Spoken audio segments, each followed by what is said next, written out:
up or shut up. It's our time tonight. Let's go get this win. Win on three. 1, 2, 3.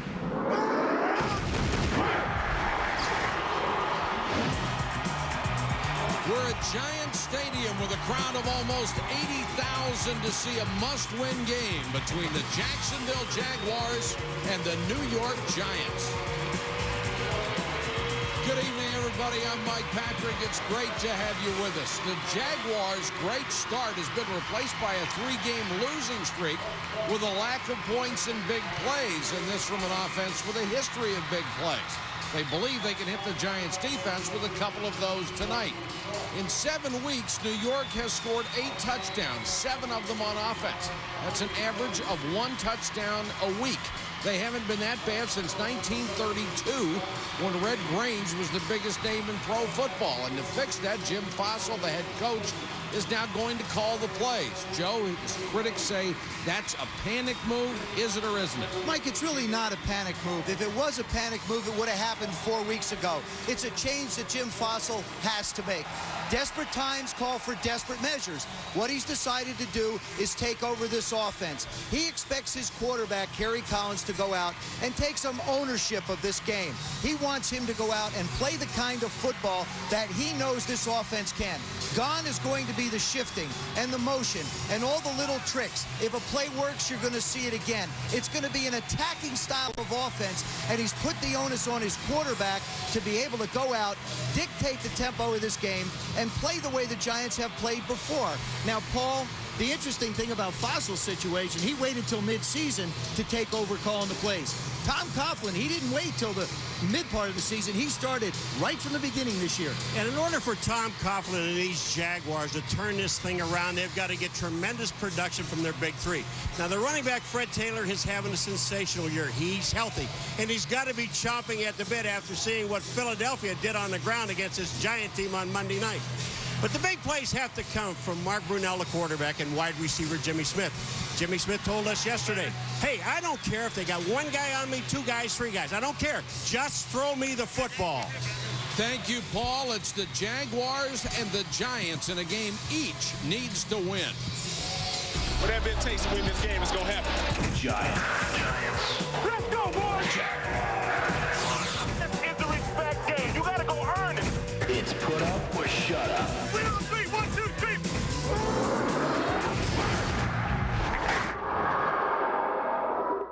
Put it down! So where is she? Why are you doing this to me? You better hurry. From director John Woo.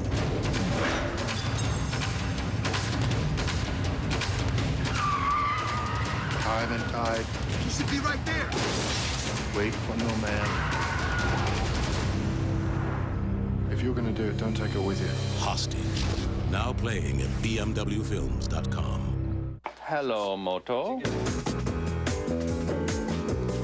device, formerly known as a cell photo. Command your moto. Sound becomes intelligence. Hip photo. Hop photo. Silicon is love. If the computed F is greater than the value of F or 1, and K degrees of freedom exceeded the probability. Hello, Moto. Enhanced TV presented by Mazda. You can enter for a chance to win an all-new Mazda 6 sports sedan or other great prizes. Check out ESPN.com or NFL.com now. Welcome back to Giant Stadium. The Jaguars purged their roster this year because of the salary cap, and perhaps no one felt it more than quarterback Mark Brunell. Susie, he was hit from all angles. He sure was. He lost his best friend and his protector in Tony Boselli, and one of his best weapons in Keenan McCardell, especially when this team is in a slump. Where do you find the joy in playing the game? Well, it's a great opportunity to get a chance to come out here and compete and play with these guys. We lost a few guys last year, but I think we got a great team. A lot of young guys that play hard with a lot of effort. 3 weeks ago, you're knocked out with a concussion, and then the speculation starts. You're not the same. Even your head coach is wondering, can you clear that up for us? Well, hopefully we'll do that tonight. We need a win. We're at a critical point of the year. with this football team. But the guys have had a great week of practice. We're looking forward to tonight. I think we've got a great opportunity to win the game. You've said you've been able to get back to that big play mentality against the Giants. What do you see in them? Makes you believe you can do that? Well, they're a very good defense, but we've got some good players. We've got Jimmy Smith, Fred Taylor. The big play has been missing the last few games, but hopefully we can get that back on track tonight. Have a great game. Thank you. Mike? Thank you, Susie. MasterCard presents Sunday Night Skycam, innovative technology on ESPN, the worldwide leader in sports. Skycam provides some of the most unique and memorable images ever seen from angles no other single camera in the world can achieve. We're excited to bring it to you every Sunday night. For the most part, the Giants defense has held up its end of the bargain this year. Michael Strahan and company would like to get some help from the other side of the ball starting tonight.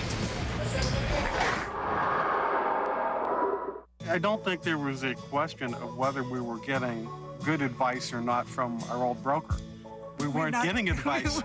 My old broker, unless I called him, he would never call me. For a lot of years, I just tolerated that type of treatment, and then I decided I would move my money to Schwab. This year, investors moved more than $30 billion to Charles Schwab. I think Charles Schwab's actually almost the opposite of a Wall Street firm. They treat me with respect. Well, I think they just get it. Come see why there's never been a better time for Charles Schwab.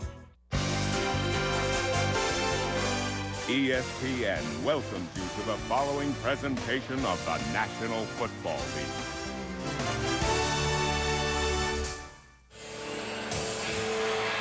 Welcome back to Giant Stadium in the Meadowlands. Jacksonville can move into a first-place tie in the AFC South tonight.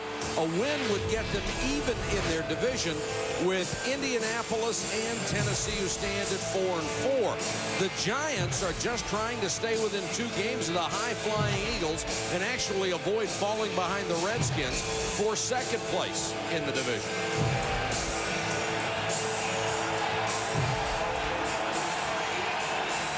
There's Tom Coughlin, the only coach the Jaguars have ever had hired as they became an expansion team. He put this entire club together. And Jim Fossil, who takes over the play calling duties tonight, 2 years ago led this team to a Super Bowl. Like Tom Coughlin, the only person he did not hire was the owner. He was the second guy hired. And he's gone through 2 cycles. He had a very good football team that won 15 games. Now he's had to go through the purge, as Susie referenced it. And now he's starting to reload again with a lot of young players who are going to have to step up for him tonight.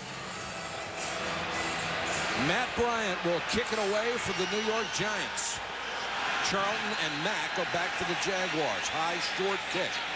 Charlton on the run at the 16. Has a seam up the middle and crosses the 35. Paul made reference to it when he talked about it in the open. Jimmy Smith is the big play receiver for the Jacksonville Jaguars. Since the day he joined the Jaguars, he has been the guy that's provided them with opportunities to get down the field and get this offense going. The responsibility to handle him tonight, the 2 young corners of the Giants, Will Allen and Will Peterson. Both of them have settled into the positions very well and welcome the challenge.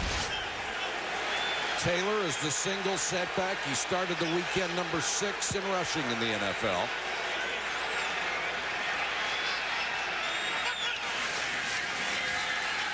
And Brunell to throw on first down and now scrambles. Since he had a couple of knee injuries, not quite as nimble as he used to be, but Mark Brunell can still gain a few for you. Well, I guess he looked at the film and what Donovan McNabb did, but let's be true here now. Brunell is not even near Donovan McNabb running the ball. This guy used to be able to run the ball very effectively, but when that hole opens up in the middle like that and there's no linebackers, you've got to go. The only guy in the middle of the field is the umpire.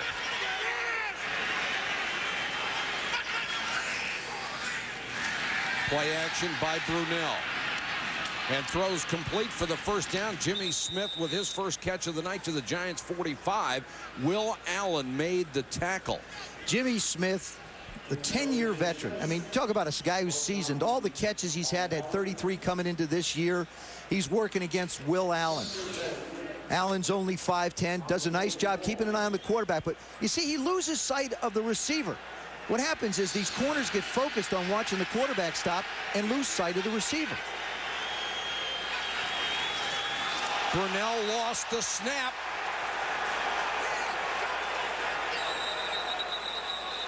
No signal yet. The Giants saying they have it, and they do. Tom Coughlin disgusted as the Jaguars lost the snap from center. You know, I don't know how many times that I've heard Theismann say over these years, you've got to get the ball in your hands. It's the responsibility of the quarterback. Mark Brunell has to ride that center out until he has control of the ball. And this is something, when I talked to Johnny Lynn, the defensive coordinator of the Giants, they'd gone 3 games without a takeaway. Dallas, Atlanta, and Philadelphia. They were working on a record, joining a very inconspicuous group. Now they don't have to worry about it. Kenny Holmes will get credit for the recovery, and Kerry Collins to throw on first down. And completes it, a perfect strike to Amani Toomer. If you're a Giants fan, you're familiar with the misery index. In these categories, the Giants are either last or next to last in the NFL, the most important one being only 12.7 points a game. And no matter how good your defense is, you have to score more than that to have a realistic chance to win. Tiki Barber on the toss. Nice block at the corner. Barber accelerates and picks up about 9. Oh, did he get a great block from Ron Dixon, number 86. You know, you cannot run to the outside unless you get a block from one of your wide receivers. Now, you're going to have a good tight end block, but the wide receivers are so important downfield. Good running games have excellent blockers. The other thing I want you to take note of, how quickly Jim Fassel is moving this game along. Look at the amount of time right there. They're 15 seconds and at the line of scrimmage. That gives Kerry Collins an opportunity to be able to work with what he wants. 3-step drop, and Dixon brought down by Bryant, but not before he reaches the 21-yard line. You know, Ron Dixon is a guy that really has to step up and play. He's filling in for Ike Hilliard, lost for the season with the dislocated shoulder. He's been sporadic. He's played a little bit. He's been the other guy, the third receiver. That other position is over for him now. He has to step up and be the man. He will make this Giant offense different. Giants come out looking very crisp offensively. Collins throws underneath, and tight end Jeremy Shockey lost his feet apparently in a collision with Eric Westmoreland, and there's a flag down. Holding, 52, defense, first down. That's why you lose your footing. Jeremy Shockey, you just got to love to talk to this guy. Now watch this. Here's Westmoreland. He just grabs him, and Shockey falls down.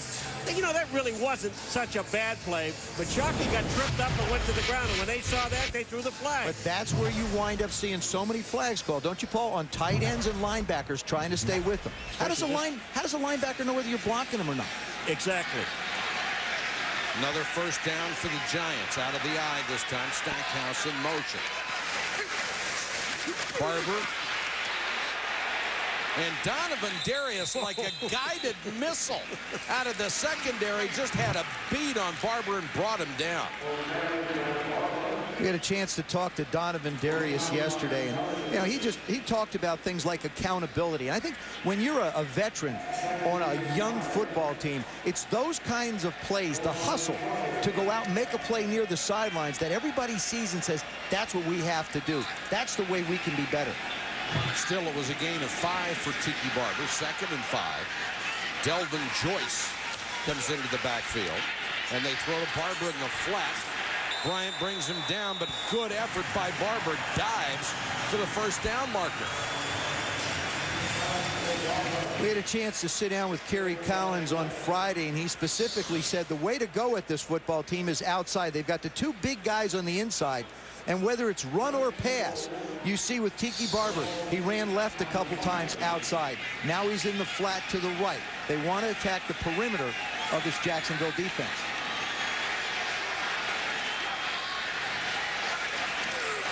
Barber this time goes straight up the middle. and gets inside the 3. The 2 tackles for the Jaguars. Stroud 321 and Henderson at 315. So that is a tough place to run. You know, it is interesting, too. You watch how quick they get in and out of the huddle. And I think that the running backs like Tiki Barber kind of like that thing where the defense really can't get set and get a good look at where you are. Well, also, Paul, what it does is it allows the offense to dictate the tempo of a game. Instead of standing there trying to figure out where they are, let them figure out where you're going to go. Barber, the leading rusher as usual on this club. Second down, Barber again. Touchdown, Giants.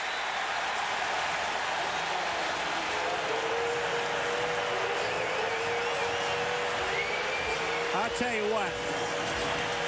All this year, we've been watching players, teams, throughout the National Football League. What's the cutback?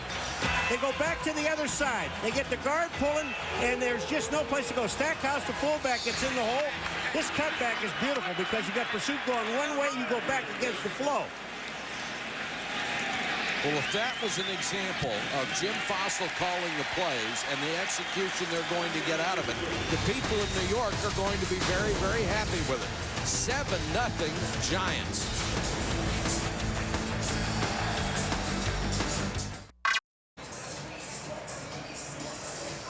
The Giants went 56 yards in 7 plays, only 2:39 off the clock. Barber capped it off with a 2-yard touchdown run. And if you believe the statistics, the Giants have already scored their weekly touchdown.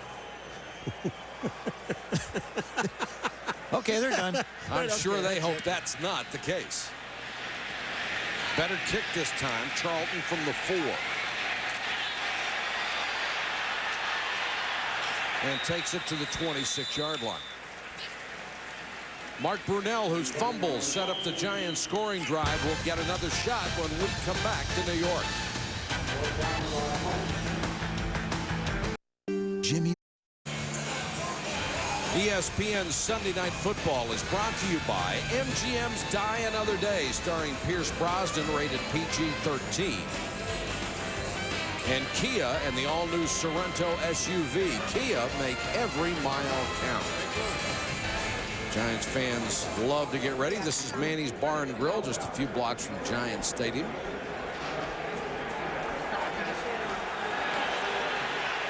Jaguars come out with 3 wide receivers on first down.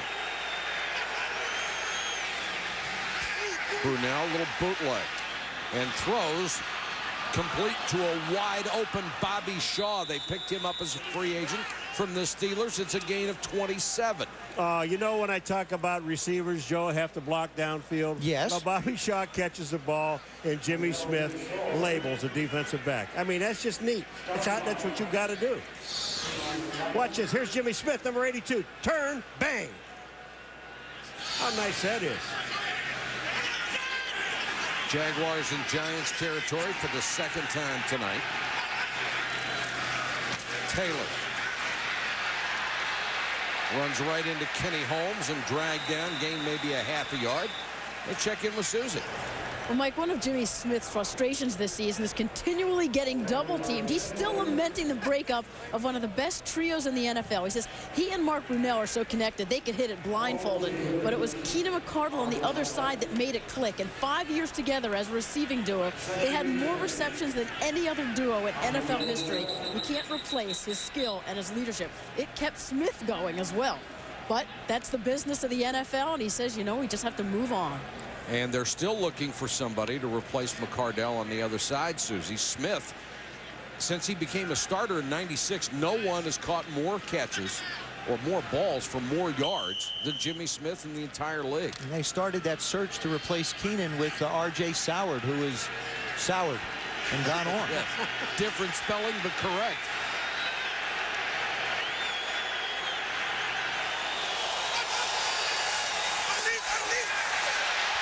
Screen, Taylor. Well, the Giants did a nice job on that one.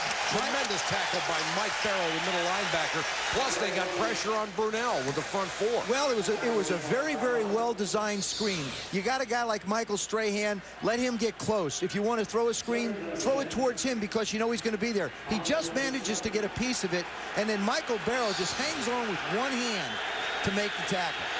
3rd and 10, Brunell will go to the shotgun.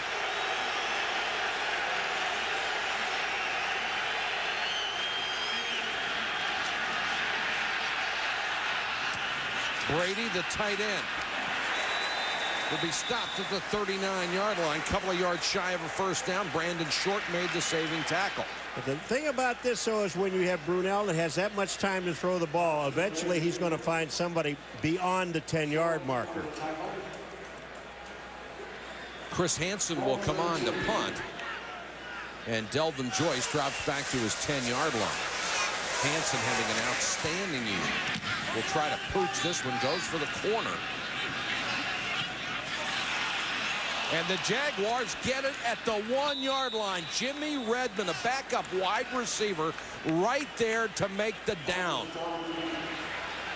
A punt of 38 yards to the 1. The Giants will have to start from there.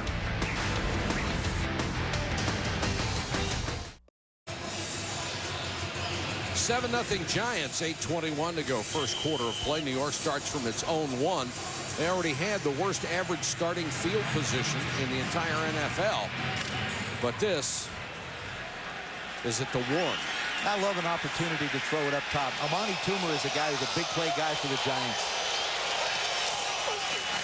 Barber trying to wedge out a little operating room. Didn't get much.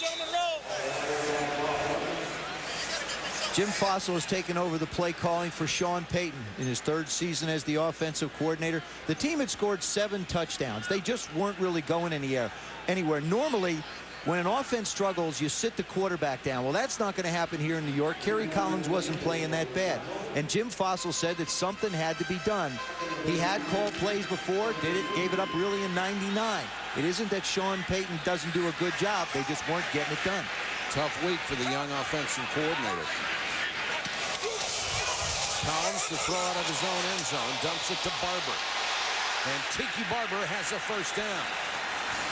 For more on Tiki, let's go to Susie.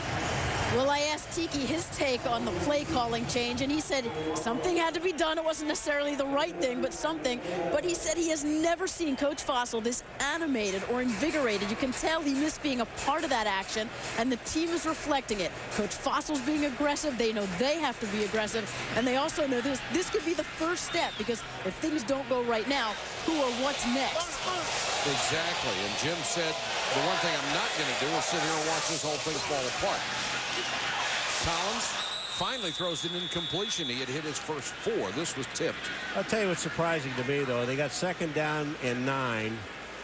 And the one guy that Jacksonville told us they need to stop, no matter what happens, we have to stop Tiki Barber and put the ball in the hands of Collins. So here they are down on the goal line coming out. The one guy that's by himself and picks up the first down is Tiki Barber. But it's a zone defense that Jacksonville played, and they really can't cover everybody. I'd cover him. He would be the first guy. Flag. Barber goes up the middle, really whacked as he got to the 15. Now we'll check the marker. A lot of flag. Wally Rayner, the middle linebacker they got from Cleveland, made the stop. Offside on the defense. Offside, 99, defense. Lined up in the neutral zone. Still 3rd down. Johnny Greer, one of the best, the penalty on Marcus Stroud. Tuesday night catch NBA Still Fast 2nd Break down. on ESPN2 for exclusive in-progress highlights of all the NBA games with host Kevin Frazier, Sean Elliott, and Tim Legler. It's all on the NBA Fast Break on ESPN2 Tuesday at 9 Eastern. I love basketball on ESPN. Love watching it. You get to see a lot of it. Yep. Collins to Toomer, taken out by Bryant at the 21, at the 26 rather, and the Giants continue to make first downs. One of the things that Kerry Collins talked about was Jacksonville likes to keep a safety in the middle of the football field, and they don't necessarily double the wide receivers. And when you talk to Amani Toomer, he also pointed out the fact that he felt like this was going to be a game when he and Ron Dixon on the outside would have some opportunities against the corners, Bryant and Kraft.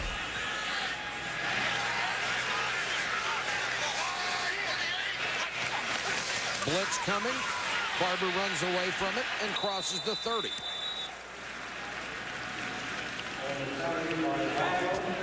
When Ike Hilliard went down last week, Kerry Collins said he lost his 3rd down guy inside. 27 catches this year, 44% on 3rd down, the highest percentage in the league, and it's going to be tough to replace him. And here's what happened to him last week against the Eagles when Brian Dawkins, at the end of an incomplete pass, came up and drilled him, dislocating his shoulder and tore 2 muscles in his chest. Dawkins fined $50,000 by the NFL for roughness on that play. Marcus Stroud, the injured Jaguar, they're tending to him, and we'll be back in a moment. Where? Call 877.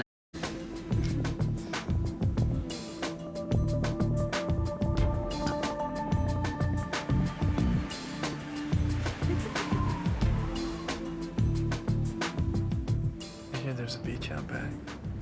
Maybe next time we'll get to see it. Call this toll-free number now for your 3rd night free certificate. The Roni Palace. The legend lives on.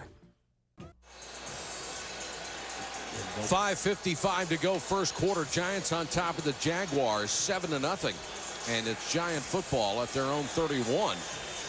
They have moved from the shadow of their own goal line here on their second possession.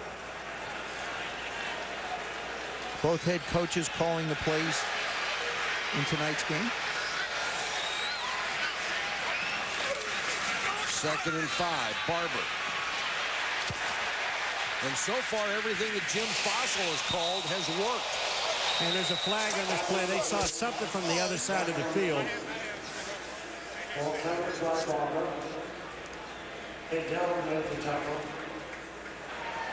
Face mask. Defense will penalize from the end of the run, 5 yards. First down. Marcus Stroud being tended to on the sideline. Let's take a look at what happened to him, and it really looked like a cheap shot on a block. The Jacksonville defense is mad, and they have every reason to. There's Stroud right here, right in the middle. I mean, it's just so darn big. You're going to see a block come down inside.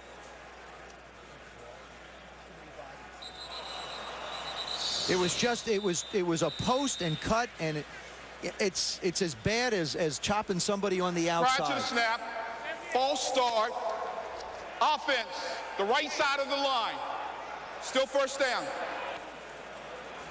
You know, and I'm not even sure if that was intentional, Joe. Watch. Well, you don't think that's intentional? I think it is, Mike. Well, I think that's where he's going right now. There's absolutely no question that the center post and the other guy comes down on the right side and takes him out. I agree with you.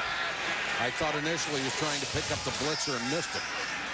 Collins back to throw. Stackhouse, who had that huge fumble a week ago against the Eagles, hangs on to this one.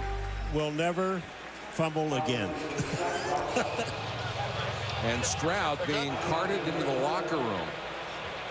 Jacksonville's #1 pick a year ago. He and Henderson, their #1 pick out of Tennessee this year, were making a real move at getting better, learning one another, the 2 big interior tackles. And they had really lost their entire front 4, 3 guys to free agency, and Tony Bracken's got hurt.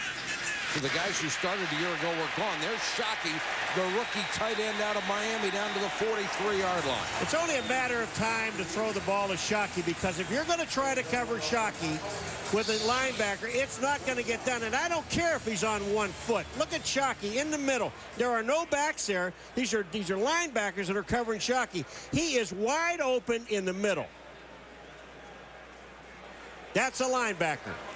Shockey with his 23rd catch.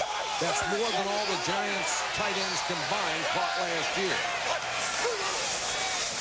Collins, nice play fake. Now the protection breaks down and Collins scrambles. Kerry Collins got as much out of that one as he could. John Henderson, the big defensive lineman, 6'7", 320 pounds, should have had his 6th sack. Watch this. He has got Collins. Collins does all day. Now here comes Henderson. Bang. He hits him in the leg. Doesn't take him down. Here comes Henderson. Look at, he's young. He's going to the quarterback. Bang. He's there. It should make the tackle. Paul, the only problem is Kerry Collins is 6'5" and 250. And that was his longest run of the year, 8 yards. Barber, nothing there this time. Stopped by the linebacker, Aiken Adele. out of Purdue. You know, Kerry Collins isn't exactly a little guy back there. I mean, Donovan McNabb, you see him, people bounce off him and step out of things. That's expected. Kerry Collins is a pretty good athlete when he gets moving around. They don't ask him to run much. He doesn't take off much, but it is a part of his game. If I'm 6'7", 320, I'm going to make a toothpick out of you. I don't care.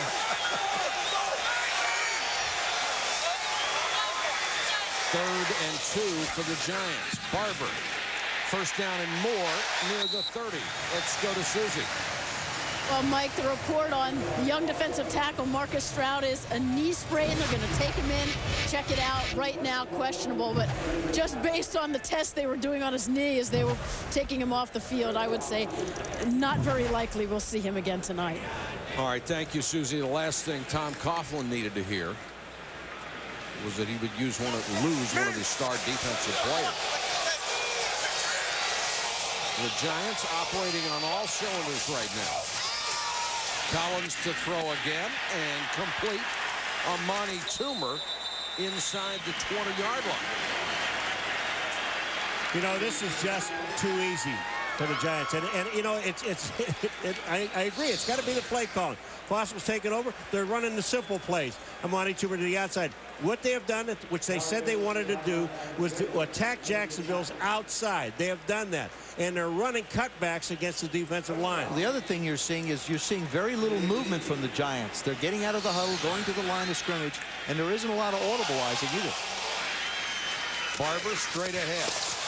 That time swallowed up by Larry Smith. I mean, if there's one thing that'll break the back of a defense is when a team takes the ball from the 1-yard line and they'll take it and drive it the length of the field, run about 10 minutes off the clock, and then score. That's the most important thing they have to do is score. And I don't care if it's only 3. They've only had one long drive all year as the Giants offense, and this is the 14th play of this drive coming. And they'll blow this one dead. 66. Prior to the snap, false start, number 66, offense, still second down. Jason Whittle, the right guard, is just coming back off a back injury, and it has been a very balanced offensive call so far from Jim Fossil. Yeah, but I throw the ball more because I get twice as many yards. Why not? You know, I just love the stand that Jim Fossil took. He just, hey, look, we have to do something to shake things up, and I think, and he did. He doesn't worry about hurting people's feelings. Oh, no.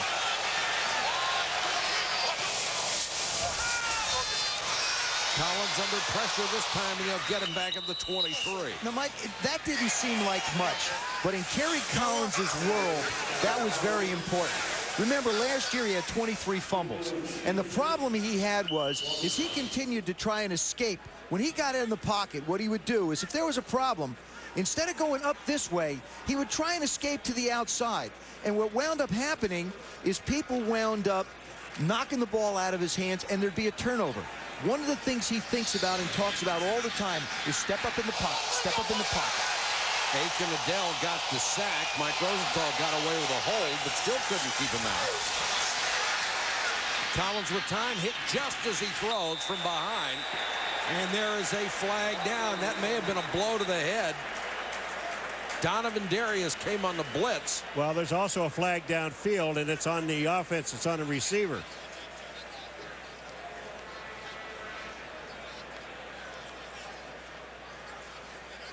It's on Amani Toomer downfield. At least that's the indication from Jacksonville. We have 2 fouls on the offense. Pass interference, number 81, is declined. Holding, number 80, will be accepted. Still third down. Jeremy Shockey, he feels like he's a picked-on kid. They don't like it with his shirt tail hanging out. He was complaining about that. Now he's got his hands in the air saying, what did I do? What could I have possibly done? Let me say something to you. He's no kid. That's a man. And he's holding on. That man's holding on. That man is holding on. Boy, and Collins did get a blow to the head with a forearm, and there was no flag thrown on that. 3rd and 24 now for the Giants. They are within possible field goal range. From here, it would be 49 yards.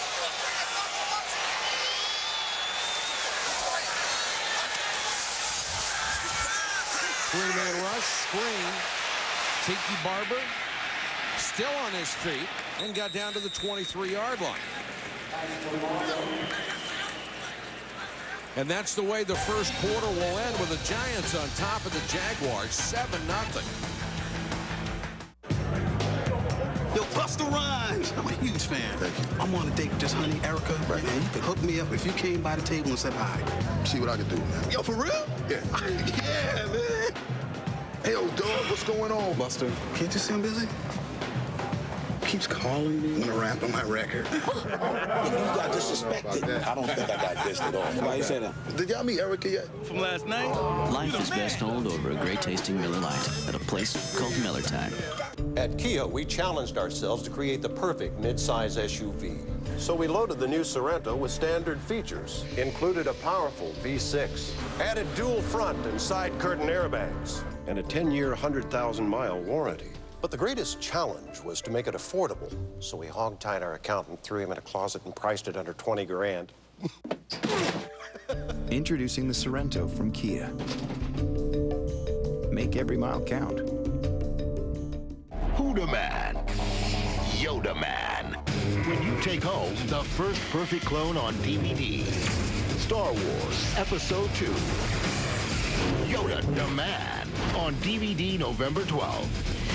Time Splitters 2 is a brilliant game. 5 out of 5 declares official PlayStation Magazine. Experience a perfect 10.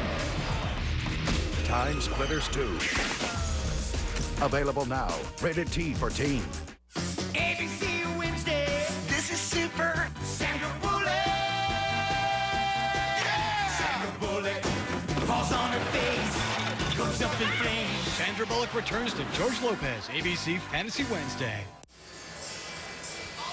We start the second quarter from Giants Stadium with New York on top of Jacksonville 7-0. And Matt Bryant has not missed this year. Young man out of Baylor with a new holder, the veteran punter from Denver, Tom Ruin, who actually started his career with the New York Giants and moved to Denver, where he was such a success. Bryant starts his career with 11 in a row, tries a 41-yarder to make it 12 straight, and wide right. Way to go, so Michael. The first miss of his career. I am not responsible. Yes, you are. Right to our special teams guy, Paul McGuire.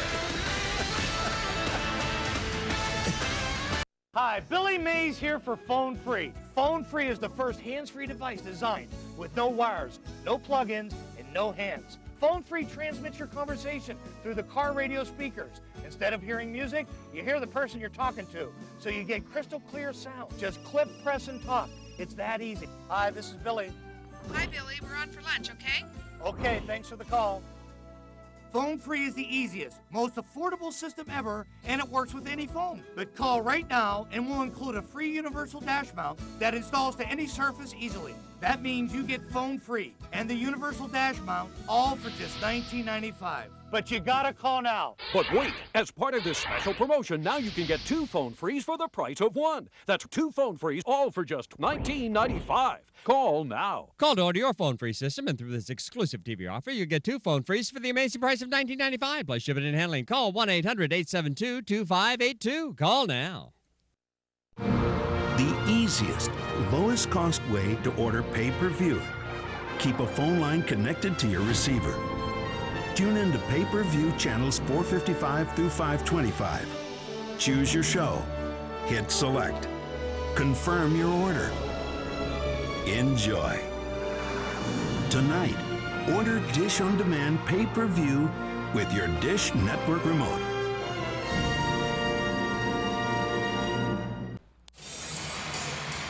Giants on top of the Jaguars 7-0. Jim Fossil said something had to change. He was going to call the plays the way he used to. Whether it's the plays that are being called or the execution, looks pretty good so far. Well, he had to be happy with the first series of downs, but he's not going to be very happy taking that ball from the 1, going all the way down there and not getting any points. Oh, I hogged the last one. I'm not getting it. Great job, Paul. Keep going. in. You get No, keep going. It's okay. You notice how I gave you time to get in? But I want you to have it. Little inside television for you. Brunell. Smith, perfectly covered by Will Allen. See, Will Allen, really, these two young corners really have done an outstanding job. Now he's up in the bump and run. He's pressing Jimmy Smith, not intimidated at all. Will Allen running with him step for step. Johnny Lynn, the defensive coordinator, describes him with one word. He's just smooth. Just smooth. His turns, got great hip turn, nice ability to play the ball. Young man in his second year. First-round draft choice last season out of Syracuse. Empty backfield for Brunell. Floats one to Taylor, and he dropped it. Fred Taylor wide open. It couldn't have been a better pass. He beat Brandon short, and Brunell is sick. Well, they had the matchup they wanted. They got Fred Taylor on a linebacker. He watched Short come all the way from the middle of the field, all the way out to Fred Taylor. And look at this throw. This throw can't be any better. It is right on his hands. All you have to do is catch it. He short-armed it. Doesn't look at the ball. He's looking to where he wants to go, and it gets away from him. Now that's the difference between play calling and execution. Well, that's what they've been telling us all day yesterday. Execution, execution, and they're not doing anything with it. And Brunell has to use a timeout on third down. Second quarter, the Giants continued to lead 7-0. Watch Monday Night Countdown, 7:30 Eastern on ESPN, delivered by UPS.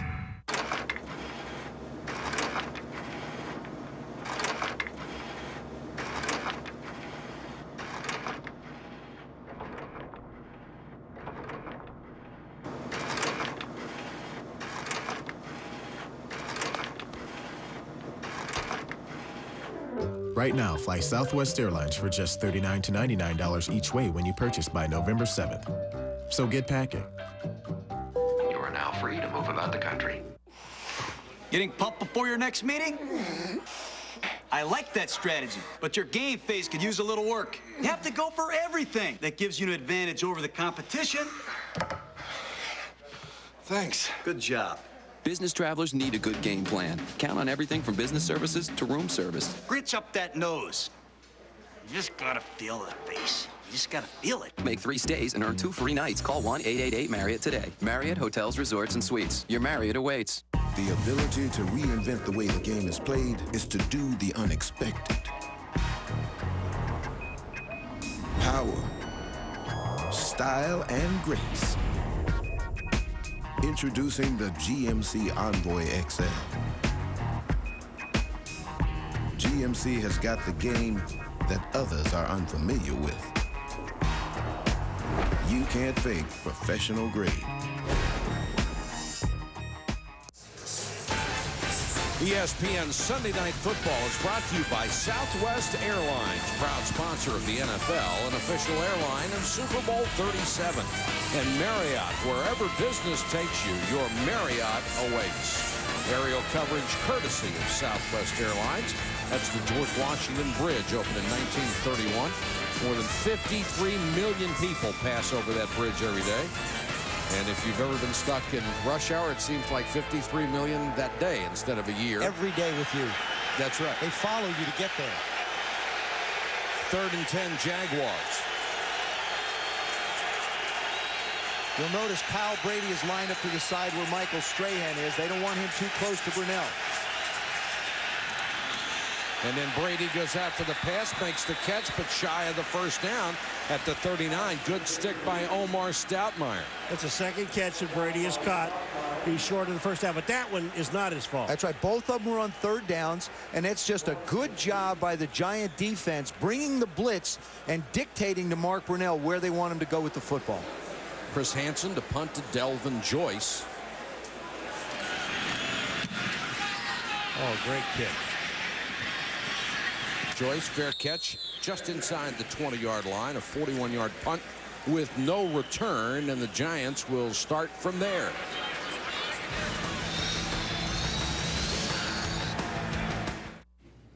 for the extra point and the win.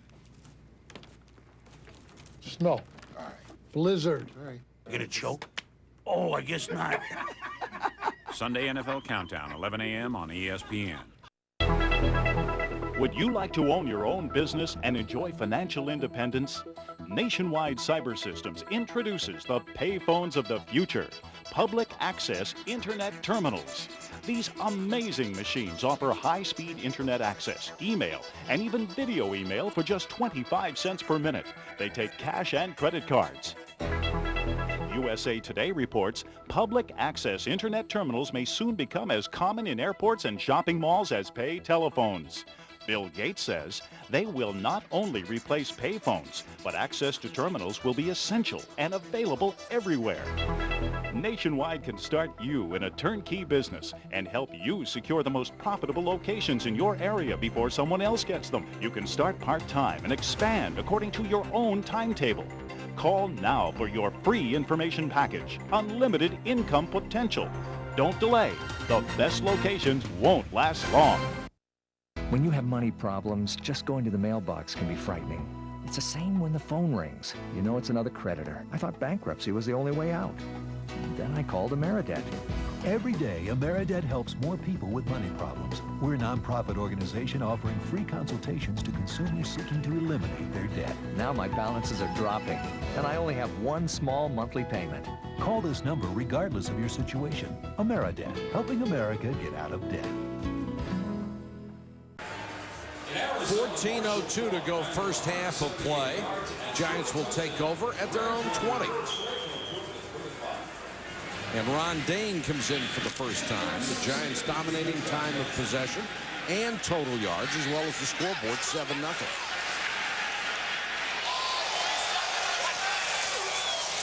Dane gets about 4. He's only been averaging 3 yards a carry this year. Kerry Collins told us he wanted to work outside. When you look at his pass chart, you'll notice 5 for 5 to the right, 2 for 2 in the middle, 0 for 1 down low. But notice the one thing, nothing over 15 yards. Everything has been short. They haven't really tried to challenge the Jaguars deep. It's been a quick rhythm passing game. Protect the ball, protect the quarterback. That's what Jim Fossil's theme was this week. They're going to get somebody on Shockey. Collins throws to Shockey, and he lost the ball. In and out of his hands at the 30. T.J. Slaughter, the weak side linebacker, closed on him. Well, 2 things that we were told yesterday. One, Tiki Barber, let's get him. And the other thing is Shockey. Now look at Slaughter, 53, the linebacker on Shockey. That ball should have been caught. This ball hit Shockey in the hands, then down off his knee. And Slaughter's a little bit late getting there. But you're not going to cover that man with a linebacker. I'm sorry. Shockey playing with a very painful toe injury. He's getting better. May take another 2-3 weeks.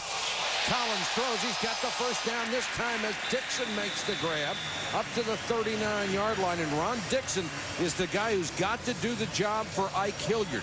He is a guy that they have loved as far as his potential. He just hasn't realized. And that's the position that Ike Hilliard would play. He plays the slot position to the 3-receiver side. And he's the guy that can make this offense go. Again, you look at how quickly Kerry Collins is getting his team out of the huddle to the line. 4-man rush, and Collins with time. Shockey makes the catch, tackled by Darius. There's a flag down. Well, Donovan Darius was tackling Shockey before the ball gets there, and Shockey still catches the ball. Great thing about Jeremy Shockey, Mike Pope, the tight end coach, has worked with him on all the little ways to improve. As soon as Johnny Greer tells us what's going on, I'll tell you all those little things that he's worked on. Well, if it's pass interference, it's a first down. I'll tell you a couple of them in the meantime. What he does is he stuffs towels. Pass interference on the defense. It's at the same spot as the catch. The penalty will be accepted. First down.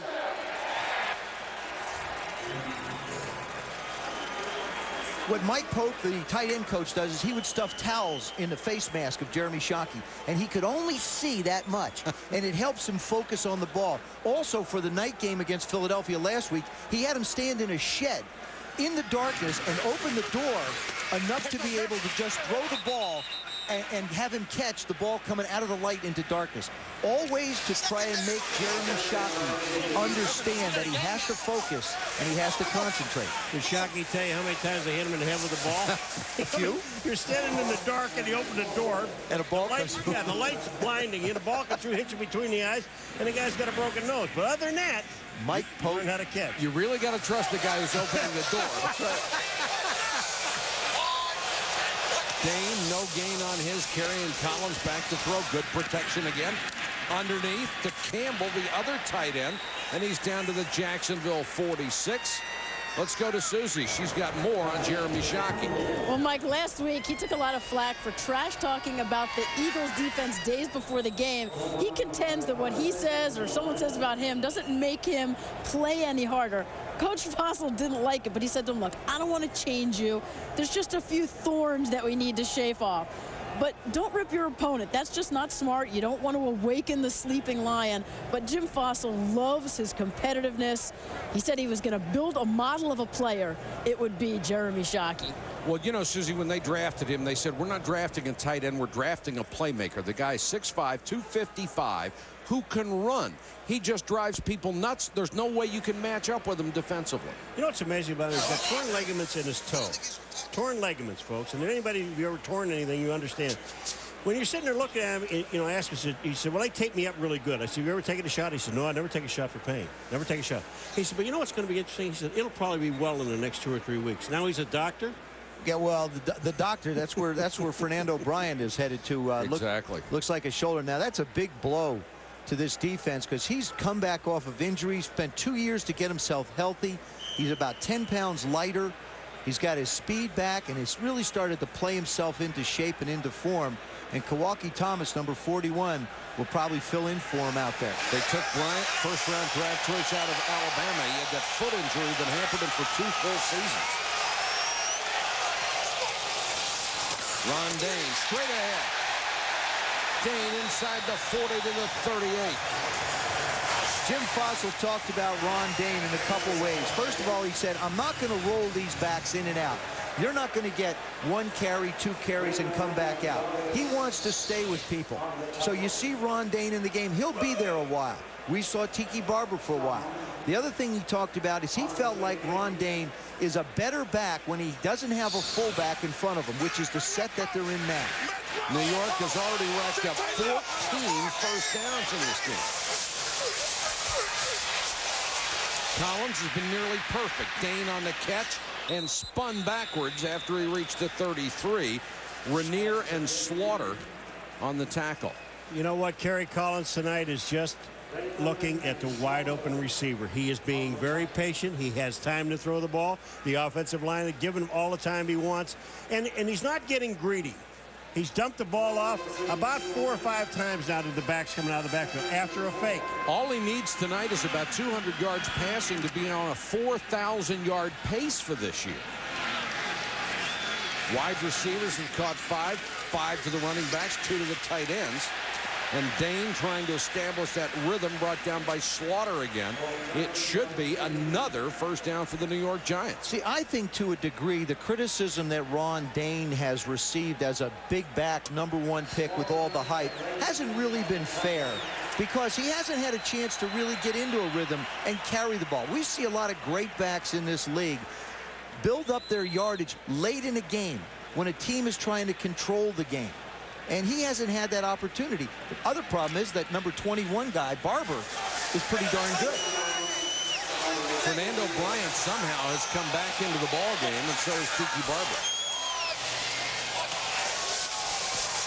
Collins, another short set, again with time. And Toomer makes the catch. He's dragged out of bounds inside the 25. Monday Night Countdown at 7:30 Eastern on ESPN. It's the best place to get ready for Monday Night Football. Then on ABC at 9, it's the Monday Night game. Ricky Williams and the Dolphins against Brett Favre and the Packers. And the Dolphins are really going to have to rely on Ricky Williams this week after their last performance. You know what's great is we have the Dolphins and the Jets. Jets coming off a big win right here next week. Hellacious scoring effort by the Jets today.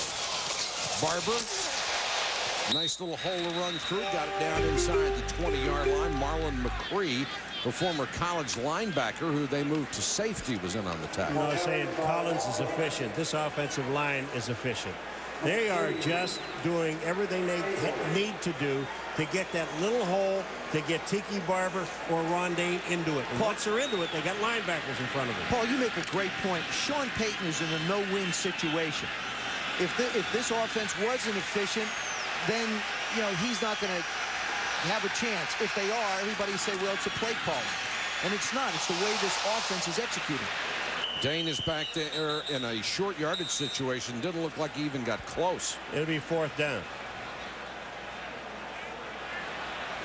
And now a decision for Jim Fossil, and here comes the field goal unit. That's not a decision. No, it isn't. I agree with you, Joe, because when you're struggling for points, there was only one team that scored less points going into this weekend. Wonder than who the that Giants. was. And I think they're somewhere in Ohio. Is that high-scoring Bengal offense? Yeah. It well, was. they did score today now. Hey, congratulations. That's what you need to do is guarantee wins. They should have started 8 games ago. Way to go, Dick. The thing about it is when you're struggling like this Giants team is, you've got to try to put points on the board whenever you can. Bryant, who missed from 41, will try from 36. He's wide right again. What did you do to him? Did you talk to that man, Michael, before the game? Never said a word. He had made 11 in a row. The first 11 of his career. He has missed the last 2 wide right. So the Giants have totally dominated this game, but they only lead by a touchdown.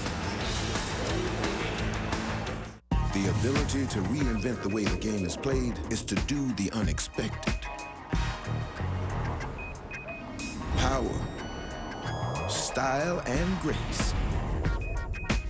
Introducing the GMC Envoy XL. GMC has got the game that others are unfamiliar with. You can't fake professional grade.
I'm Max Kellerman. I want to tell you about my new show. The idea is simple. People here think the people here don't know anything about sports. Around the Horn is going to bring sports experts together, and I'm keeping score. Around the Horn premieres Monday at 5 Eastern on ESPN. Working the clock and eating up yards really doesn't matter unless you can pay it off. The Giants with 3 outstanding drives. They have 1 touchdown on their opening possession, and that is it. 2 missed field goals from the former pawnbroker, and they're up 7-0. Fred Taylor, who hasn't had much of an opportunity to run, gears up this time and takes it to the 32, where he's body slammed.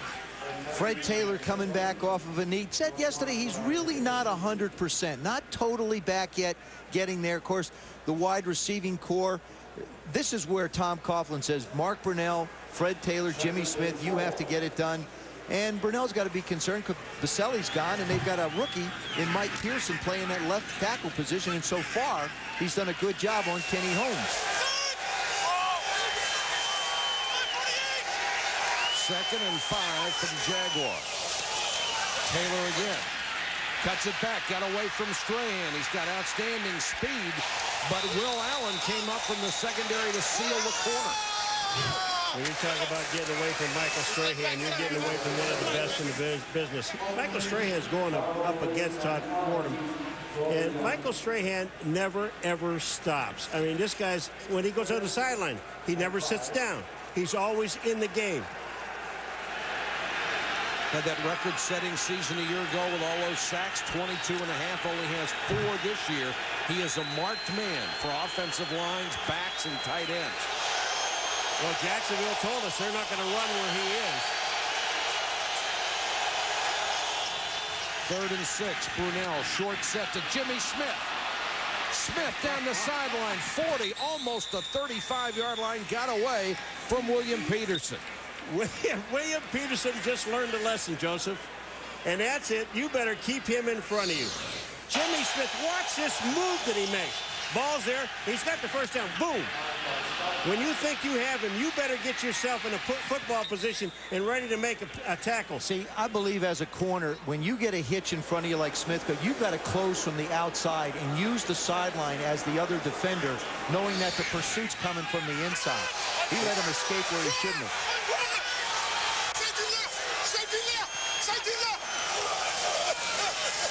Brunell, wide receiver, screen to Smith, and it was not set up well and diagnosed very well by the Giants defense. Peterson was in on that stop. Well, Brunell's coming to the bench now because 2 plays ago and the last play, he's having a problem hearing in his helmet.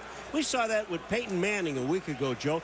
And there's something happens that these guys are not, whether it's a crowd noise or what, they're just not getting it. I don't think it's the crowd noise. This has been one of the quietest times I've seen Giant Stadium.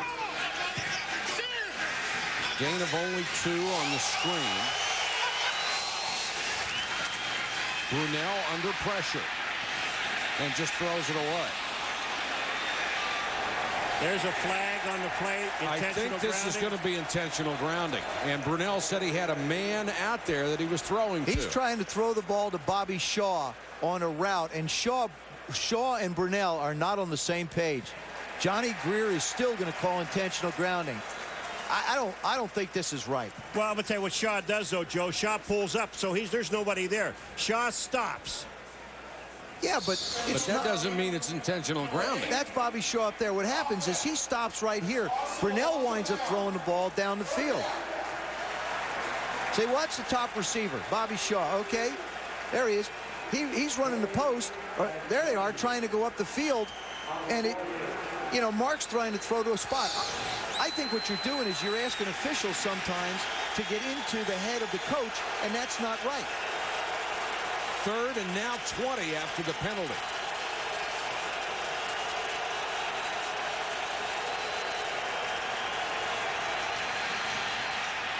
Brunell rifles this one to Smith at the 31.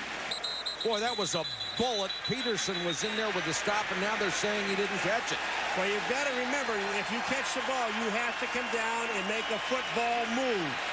Ta-da! Well, Jimmy Smith doesn't do that. So far, Tom Coughlin has seen Fred Taylor drop what could have been potentially a touchdown, and now you get to see Jimmy Smith come down.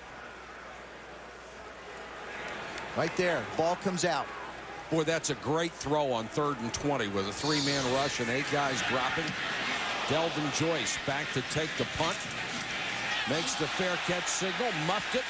That's going to be interference with a fair catch and cost Jacksonville more yardage as Micah Ross cut right in front of Delvin Joyce. The Jaguars tonight being their own worst enemy.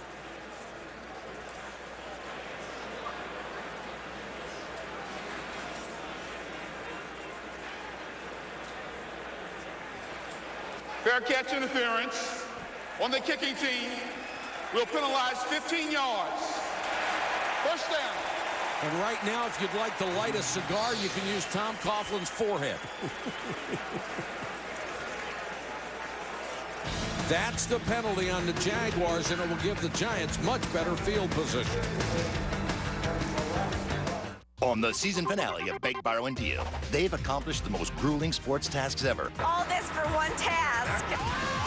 But only one team will make it to Alcatraz.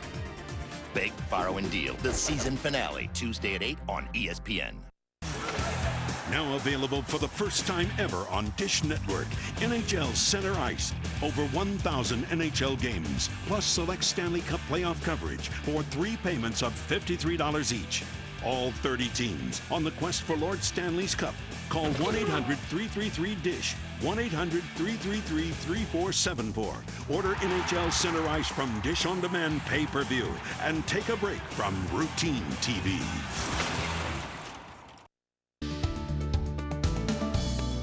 Convenient customer service from Dish Network is as close as your telephone or computer. Check your account, pay your bill, add programming, get technical support, and more. Our automated phone service provides customer service at the touch of a button. Or log on to dishnetwork.com for a wealth of information and answers to your questions. Customer service from Dish Network is all around you. Check it out. How far can you go with a degree from University of Phoenix Online? Our graduates are GMs, VPs, and CEOs at major corporations. Attending classes via the internet, when and where they want, they received a state-of-the-industry education. And they earned their degree in just 2 to 3 years so they could start putting it to good use now. University of Phoenix Online, the intelligent way to attend class. For more information, call 800-338-1825. The Giants continue to lead at 7-0, even though they have moved the ball up and down the field repeatedly. And Marcus Stroud, good news for Jacksonville. He is back on the field at that defensive tackle spot. Ron Dayne will start this series as the running back. Collins throws to the sideline. And it's caught by Dixon at the 41. Kerry Collins is hot as can be tonight. He's spreading the ball all over the place and throwing it very, very well. Here he comes out to Jeremy Shockey. A little bit of off-balance throw, but he's one of the few guys can do it. Now he hits Ron Dayne right between the numbers. Excuse me, Ron Dixon. Now it's Ron Dayne up the field. Just 14 of 16, very efficient. No passes over 15 yards, and really working the right side. And one of the 2 misses was dropped.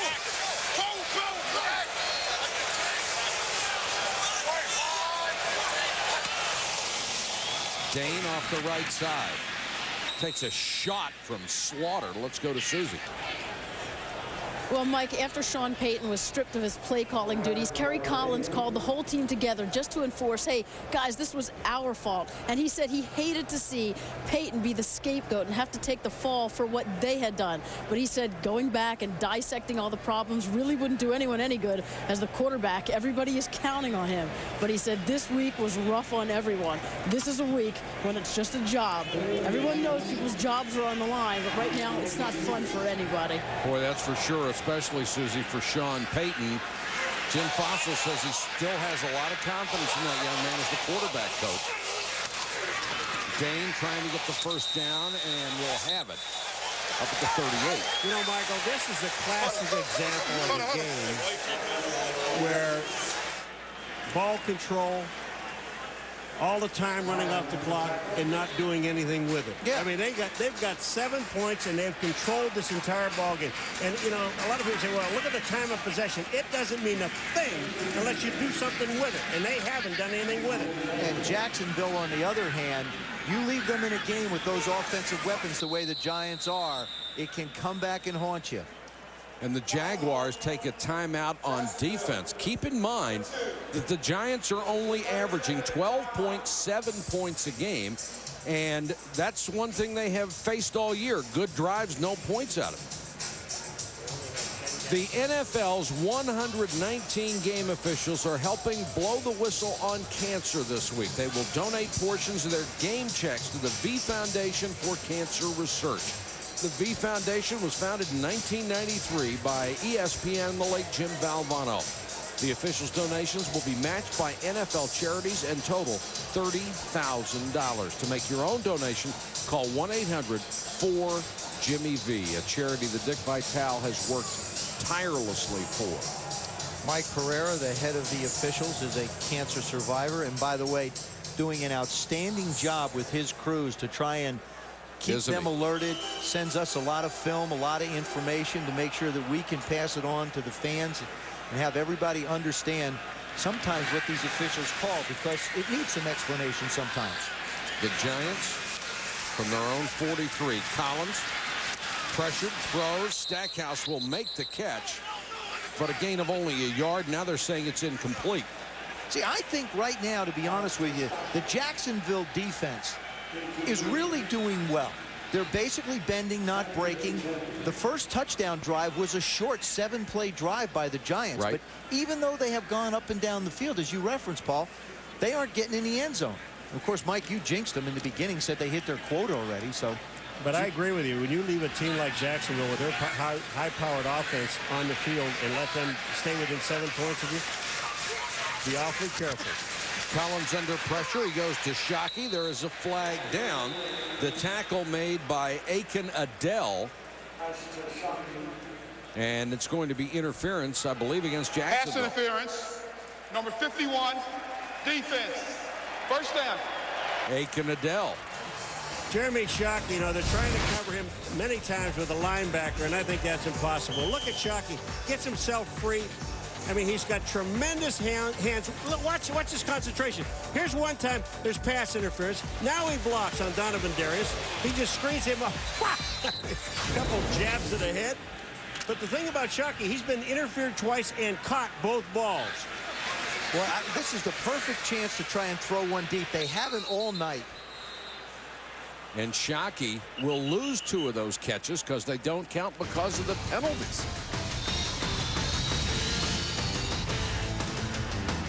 The best is yet to come, and babe, won't it be fine? Introducing the GMC Envoy XL. You've seen the sun, but you ain't seen it shine. The midsize SUV engineered to comfortably seat 7 full-size adults. Underway. You ain't seen nothing yet. The best is yet to come, and babe, won't it be fine? All right, look, yo. Your style is generic. Mine's authentic made. I roll like a renegade. To listen to the individual, the metaphysical voices, the fiery chain. You want the area bound to barrier with me? Who pumped up to get rolled So here I go, it's my feet fail me not. This may be the only opportunity that I got. You better put this out in the music. The moment you own it, you better never let go.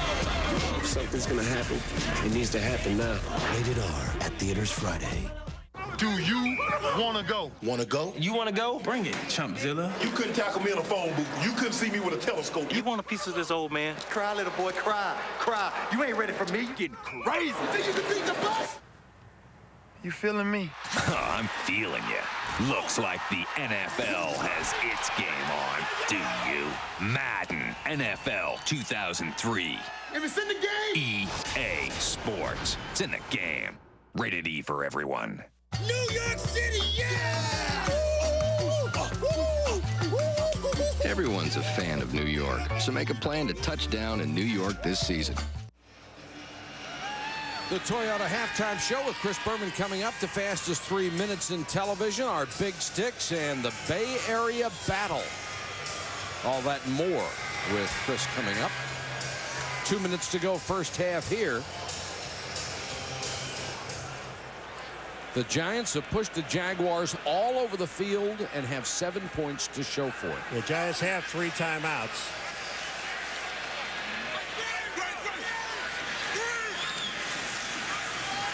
Fake to Dane, give on the end around. That's the speedster Tim Carter. Carter to the 39. Second-round draft choice out of Auburn. He can fly. I got a kick out of Kerry Collins describing Tim Carter. He said all of his movements are very sharp. As a matter of fact, they're violent. Watch this violent cut. Jumps back in, jumps back out. Looks like a skier. Just moving down the slope. Wally Rayner had to make the tackle.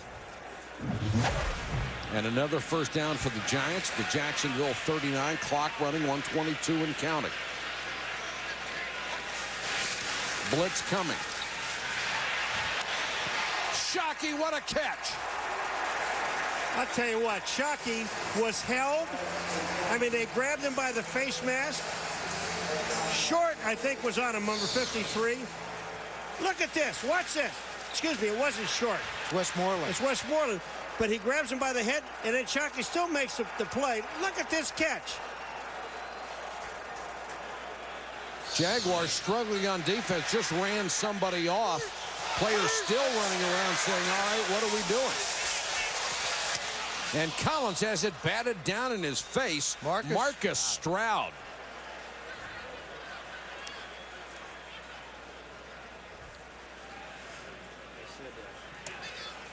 Boy, looking at the shot that Marcus Stroud took earlier in this ball game, the fact that he's out there just standing is amazing.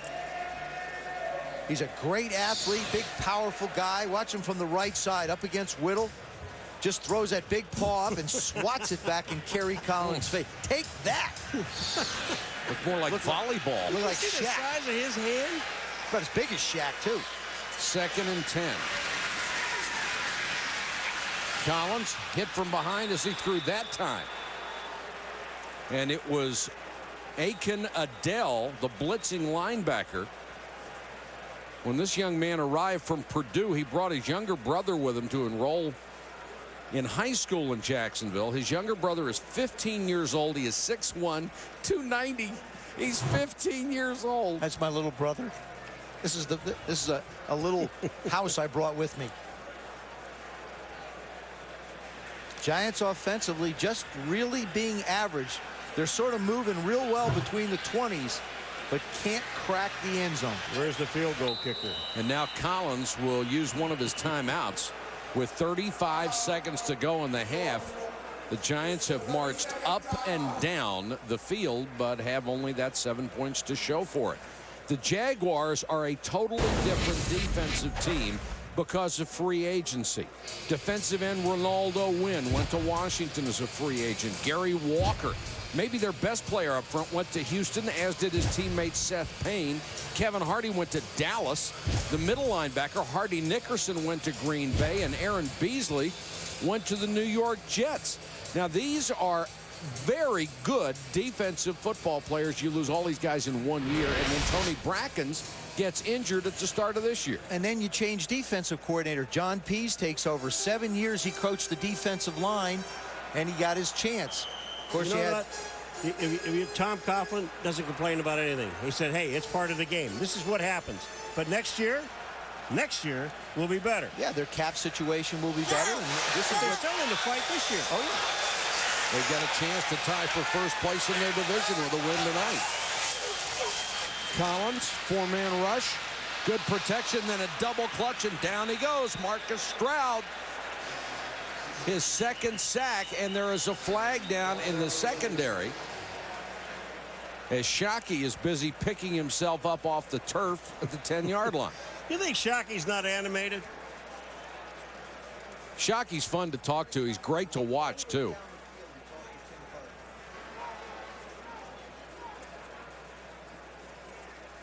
Johnny Greer trying to sort it all out. Johnny's had a busy night. All right, boys, give it to me straight.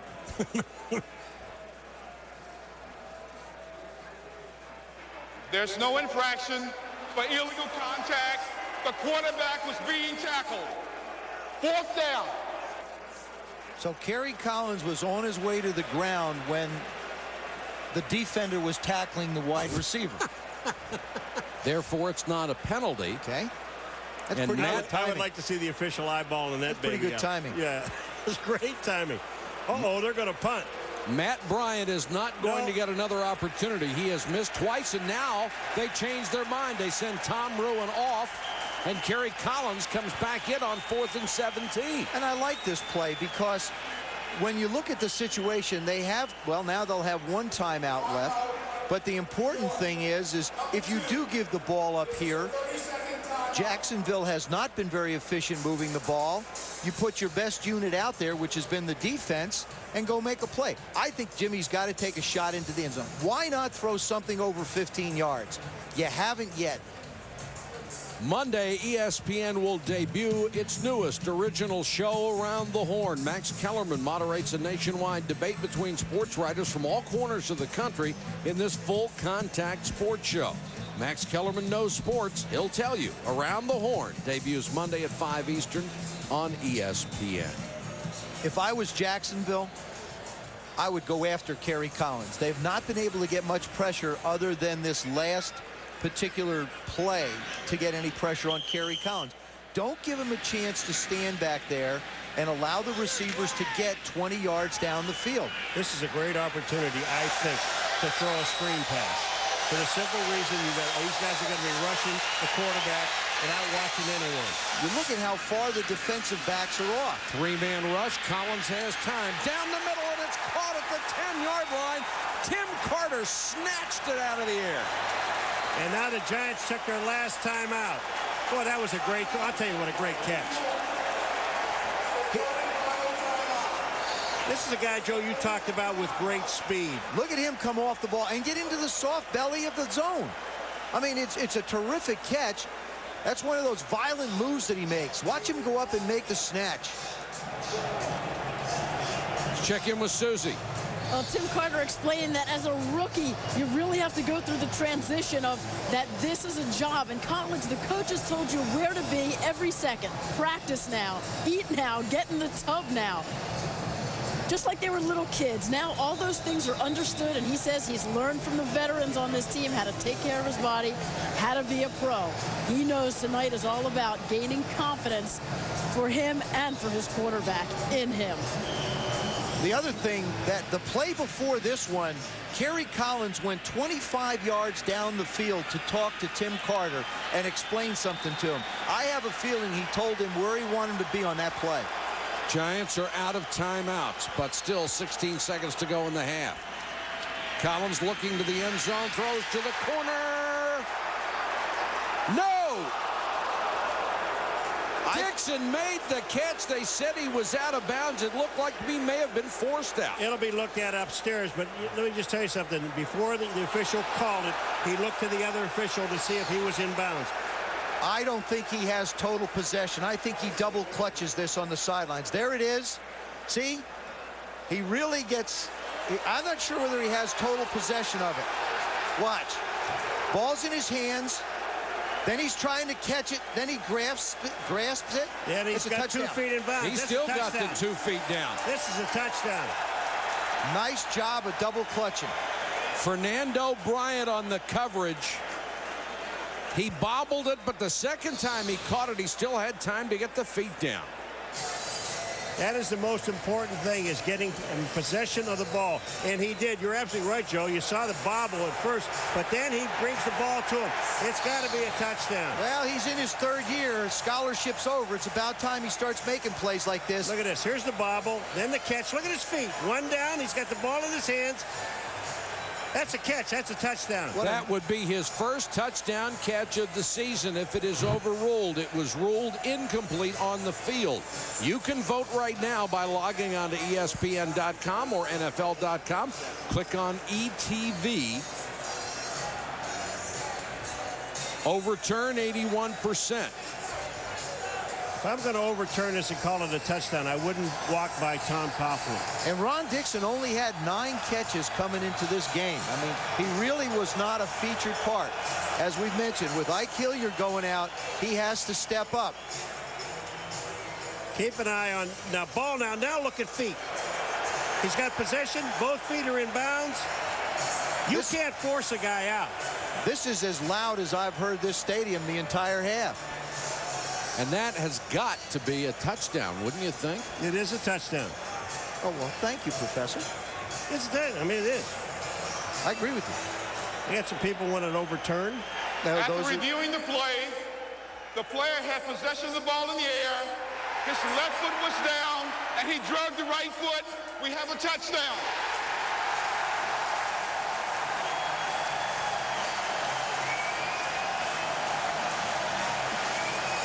Johnny Greer, the official, made the right call. And what a throw by Collins. What a catch by Dixon. And this is what replay is all about. This is what it's for. Don't penalize someone working hard, making a play.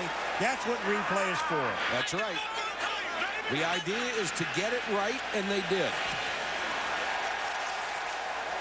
The point after is good, so the Giants score on their first possession after the turnover, and then wait till only 9 seconds left in the half to get the second score.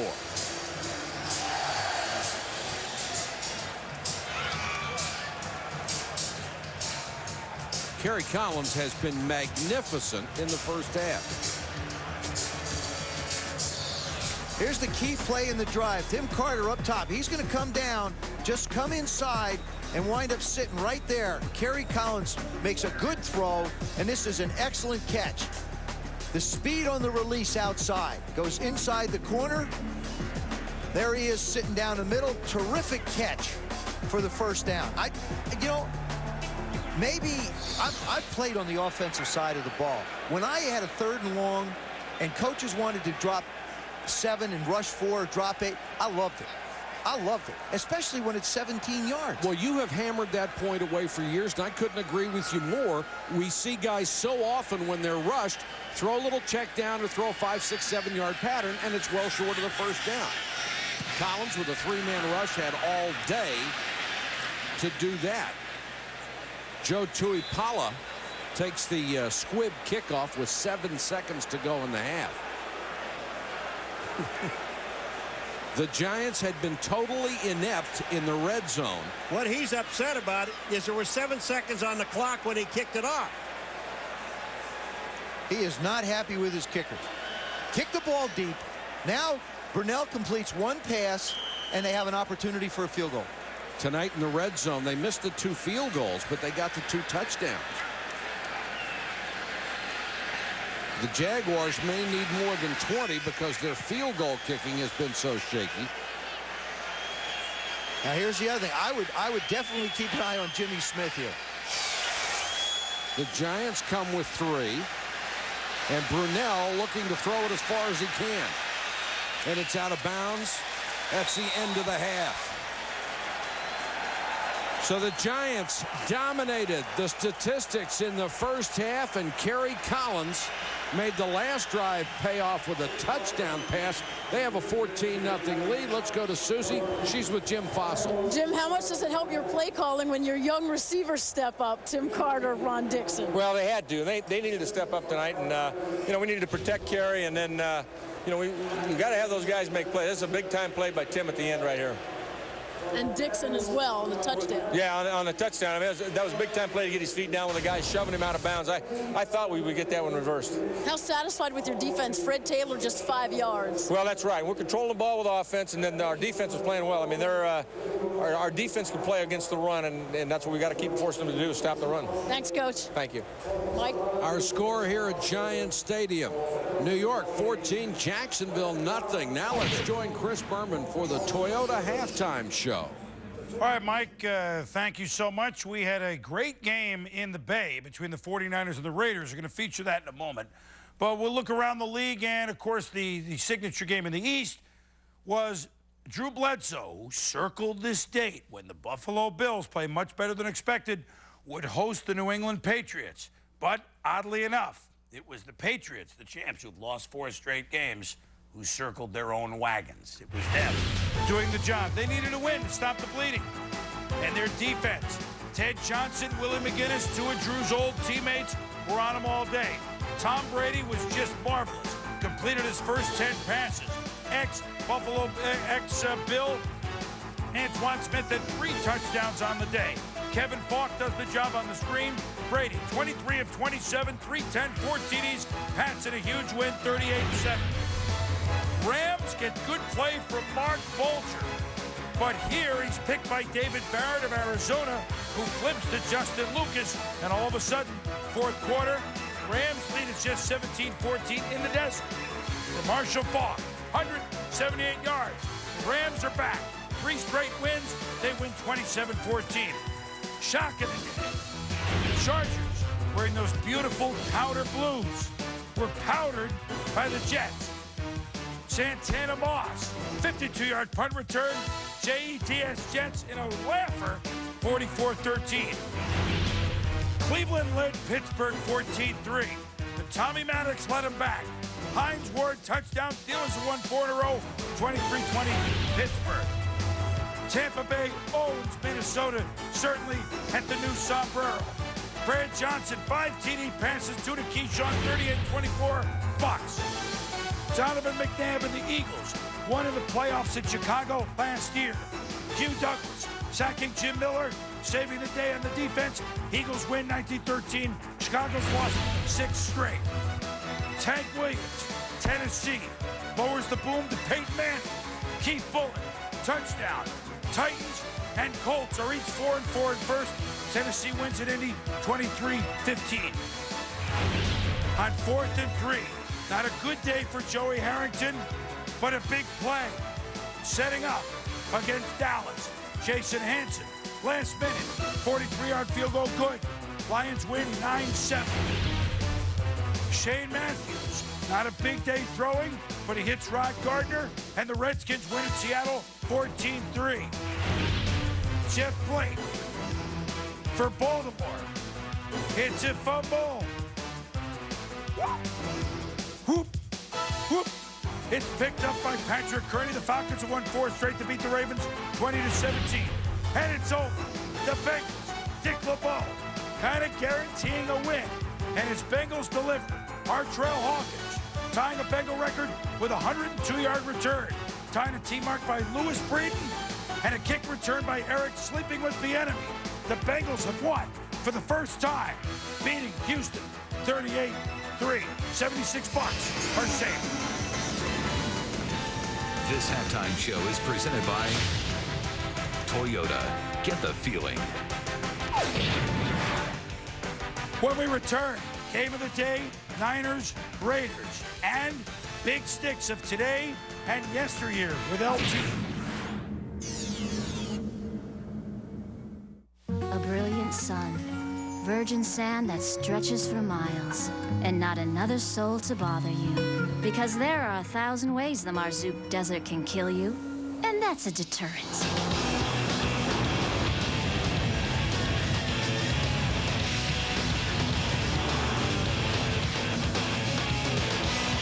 Are you tough enough to drive a Tacoma?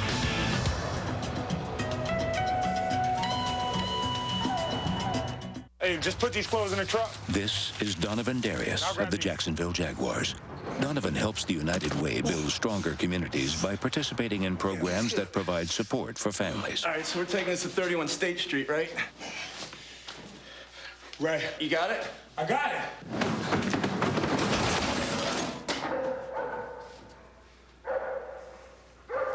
What?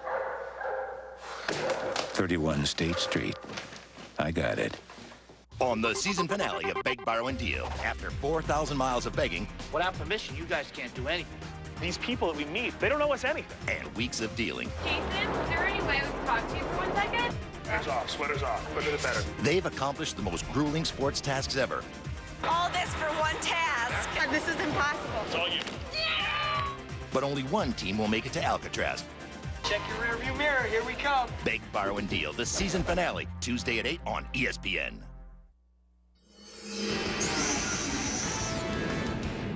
Welcome back to the Toyota Halftime Show with your host, Chris Berman.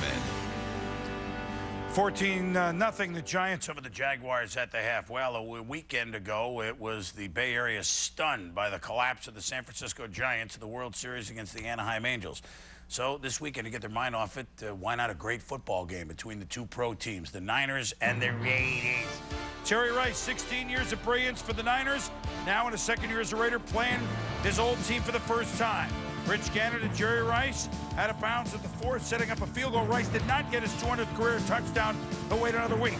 Charlie Garner scored with 6.5 to go to tie the game at 20, but the Niners had the ball for the rest of the game. With key plays like this, Jeff Garcia to Terrell Owens, setting up Jose Baby Cortez, 27-yard field goal, chip shot. No, goodness, no good. We go to overtime. To the chagrin of Steve Mariucci and the thrill of Bill Callahan. But the Niners win the toss, so they had the ball for 6.5 minutes at the end of regulation. Now, Jeff Garcia, 3rd and 8, key scramble, first down. Jeff Garcia to Terrell Owens, who had a monster game, down to the 13. That sets up Cortez for an even shorter chip shot, 23 yards. The Niners, good. 27 plays, 15 minutes, controlled the ball at the end of regulation and all of overtime. I don't remember offhand a more outstanding effort by a football team in all phases. The effort was outstanding. The performance was outstanding. It was gritty. It was courageous. It was off the charts. It was just awesome. Just the way the offense played in the second half. We controlled the ball. The offensive line did an outstanding job. And then on defense, we made plays when we had to. Kept them out of the end zone a couple times on big situations. The Niners now 6-2, up by 2 games in their division. The Raiders have lost 4 in a row to fall in a tie for last, 4-4. Terrell Owens, 12 catches, 191. That's his 18th 100-yard game as a Niner. Passing, Gene Washington, John Brody's favorite target. He's already passed D.C., Dwight Clark. Only Jerry Rice, way ahead of everybody on the Niners team list. Vijay Singh came to Atlanta twice before in the Tour Championship with a chance to win in the final round. Didn't. Today at 367, nets him $900,000, a 2-shot win over Charles Howell, and a 5-shot win over ground control to David Toms. Tiger Woods could only amass a par 70 on the final day. NBA Fast Break, 9 o'clock Eastern on ESPN 2. That's Tuesday. Kevin Frazier, Sean Elliott, Tim Legler. You're not going to need a remote. They take you around the league live. It's all of the night's action. Giants lead the Jags 14-0. We return with Big Sticks in a moment.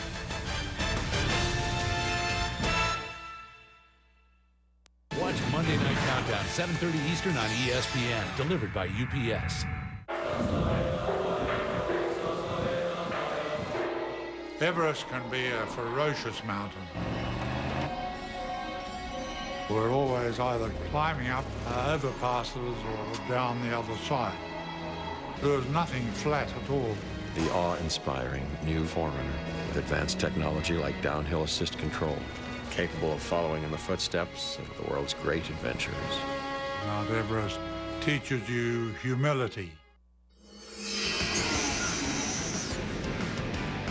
This halftime show is presented by Toyota. Get the feeling. You look at the Giants and you think Big Sticks, who else but Hall of Famer Lawrence Taylor? 132.5 sacks from the linebacker position in his 13 years of brilliance. 10 straight Pro Bowls, the defensive MVP in 1986. He rewrote the position of outside linebacker, the great LT. Today's Big Sticks, Tank Williams had a big hand in the Titans' win in Indianapolis. Michael Jameson had a big block on Dennis Northcutt's return for Cleveland. Kwame Lassiter, the Swami's cousin, with a pop on Ricky Prohl. Danny Clark with a big stick on Kerry Collins, but Collins has had the last laugh so far. 14-0 Giants at the half. New York City, yeah! T-Rex! T-Rex! Art!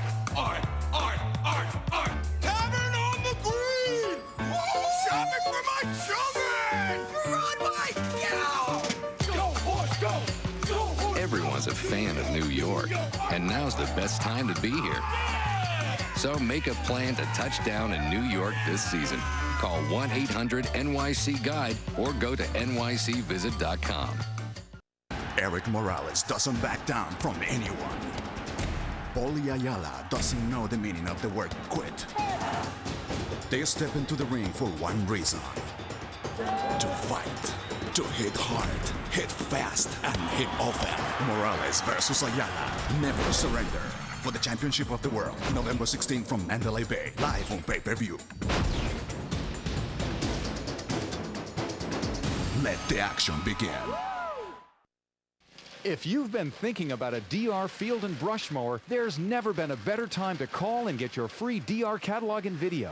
Act now and you can get factory direct savings worth up to $289. There's no better time than now to tame overgrown grass and weeds. To create beautiful wildflower meadows. European-style woodlots. Nature trails. Or to clear flammable weeds and brush from around your home. Call now and you'll also get special savings on all DR lawnmower and snow thrower attachments. You can Even try out a DR on your own property for 30 days risk-free. There's no better way to mow rough, overgrown areas and no better time to get all the facts than right now.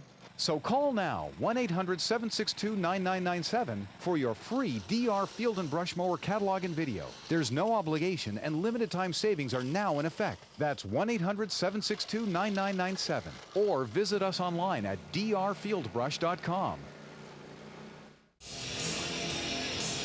We're at the half in the Meadowlands. Giants on top 14-0. Moments ago, Susie had a chance to catch up with Tom Coughlin. Tom, it looks like a different Giants run defense than we saw last week. You said your #1 priority was getting Fred going. How do you get him untracked in the second half?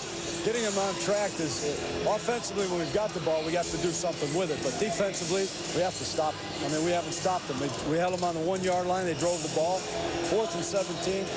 Penalties, you know, all these things are going against us right now. I thought if we fought our way out of the first half, 7-0, you know, it would be a hell of a thing because of all the things that they've done. Now, we didn't do that, giving up the late touchdown. So, obviously, we've got to make something happen. We're not making anything happen. We're waiting for it, and the Giants have the momentum. Thanks, Coach. And thank you, Susie. Jimmy Smith and the Jaguars have not had very many opportunities in this game. The Giants have played ball control and driven it up and down the length of this field. Delvin Joyce and Tim Carter are deep to receive the kickoff from Tim Cedar, the former Dallas kicker, as the Jaguars got rid of Hayden Epstein a couple of weeks ago for his inconsistency. Cedar, a short kick, and Delvin Joyce on the return.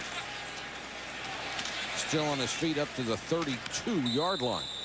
Jim Fossil, of course, if you missed the beginning of the broadcast, calling the plays this week instead of Sean Payton, the offensive coordinator. That is such a tough thing to judge. You know, it's very, you know, personal as to whether it's the play calling, the execution. You know, what do you think? Well, I don't think Peyton's ever going to get it back again because it's all working. I think Fossil's done a great job. Well, and Sean basically is not going to have it back this year, but it doesn't mean he won't get it back at some point in time. I think he's a very good coordinator. It just so happens that the Giants are making plays on offense no matter what the play calls are. But there's a couple of differences that you see in this Giant offense that you haven't seen in the beginning of the year. First of all, it's the quickness with which they're getting out of the huddle, getting to the line of scrimmage. The other thing you see with Fossil calling the plays is there's not a lot of shifting in motion. He's called plays that have worked. That's the 3rd time we've seen the tight end catch the ball over the middle. And these are the things that he has stressed and what he wanted to do. I guess the proof is if you win, it was good play calling. Tiki Barber to the outside and tripped up as he got to the sideline by Wally Rayner, but another good game for the Giants ground game. I think most importantly, though, is the patience and the good judgment of Kerry Collins.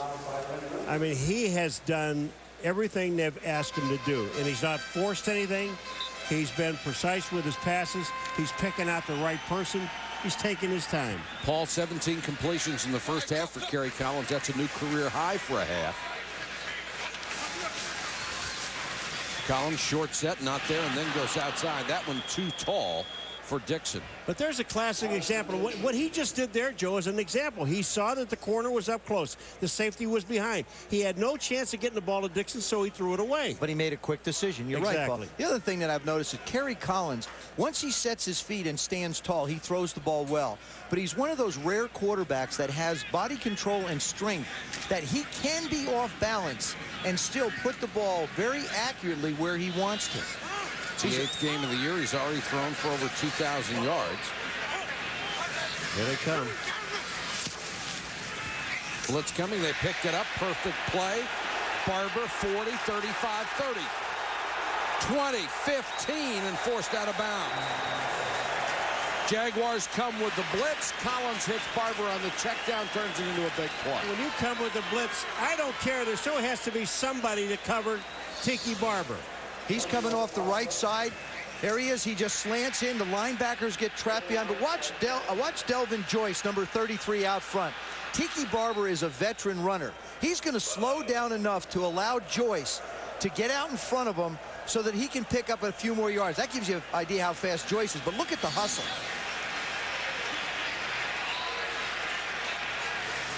Dane checks in and run. Dane gets the carry. Inside the 10 to the 6.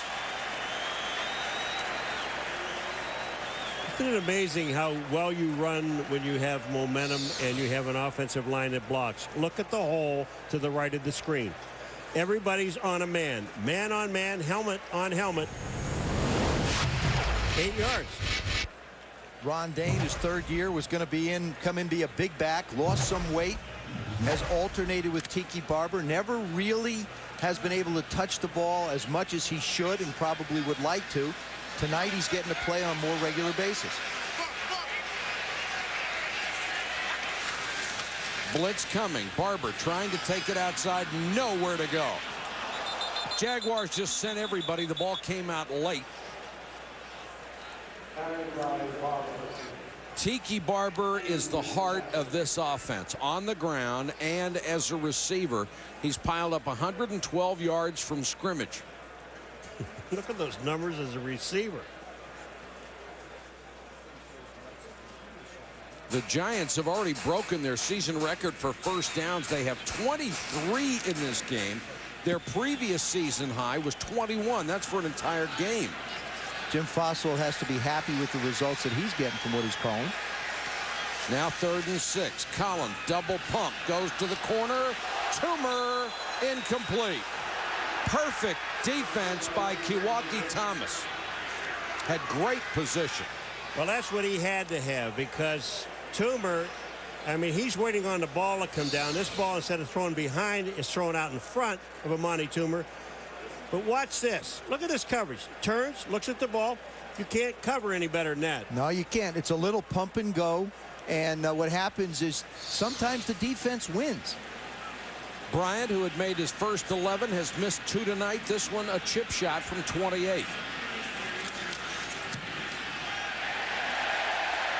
And a huge cheer comes up from the Giants crowd as Bryant hits the field goal, and New York goes up 17-0.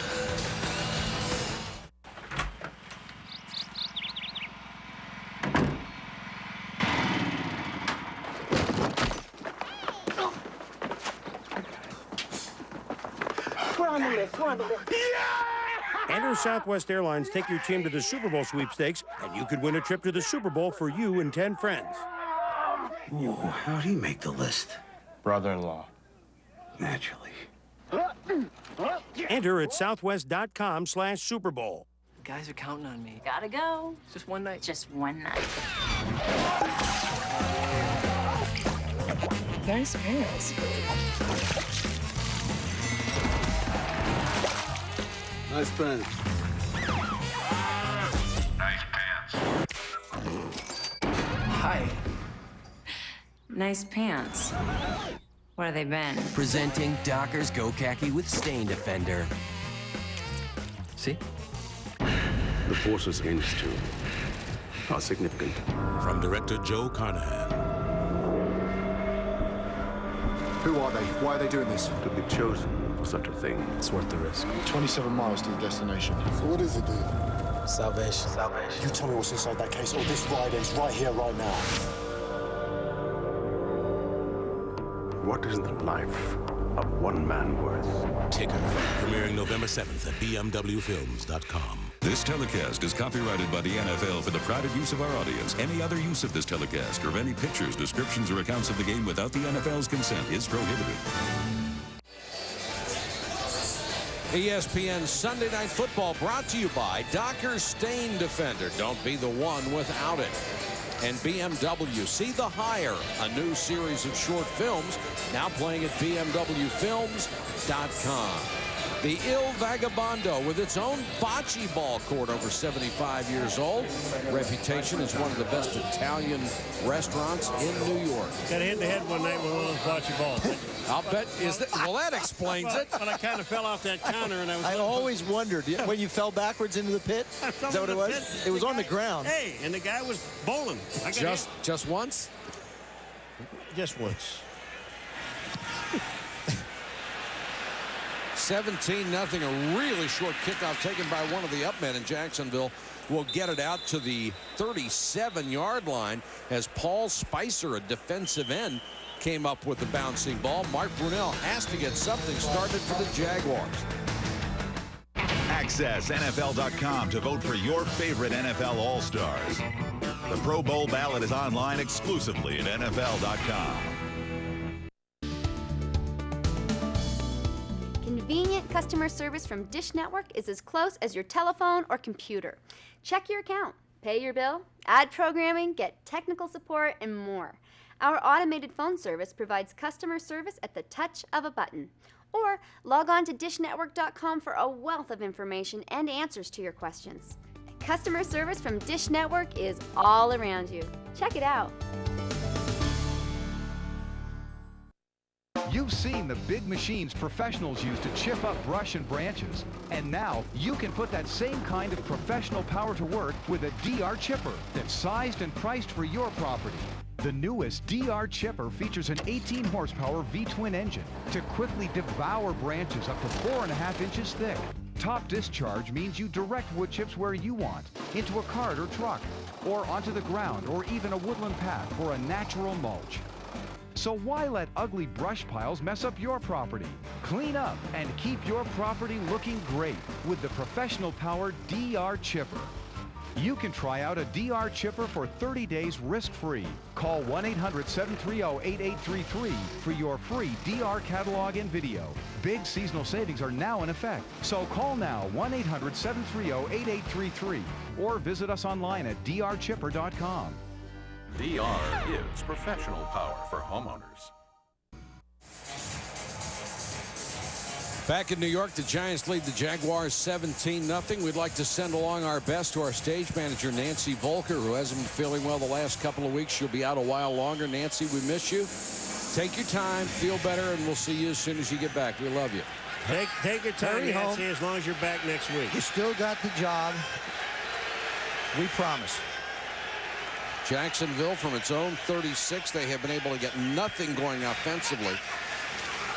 Not more than one first down on any drive tonight, and Fred Taylor wrapped up in the backfield, but there is a flag down. Fred Taylor, before that drive, or that carry, had 3 carries for 5 yards. Now, if they decline this, he'll be down to 4 carries for nothing. There is no infraction in the play. The tackle was made behind the line of scrimmage. Second down. And this is a defense that gave up 295 last week to Philadelphia. Yeah, but that's misleading because Donovan McNabb had 107, and he was performing magic today against the Chicago Bears. How about the other 188? That was pretty good by Deuce Staley. Yes, it was. And company.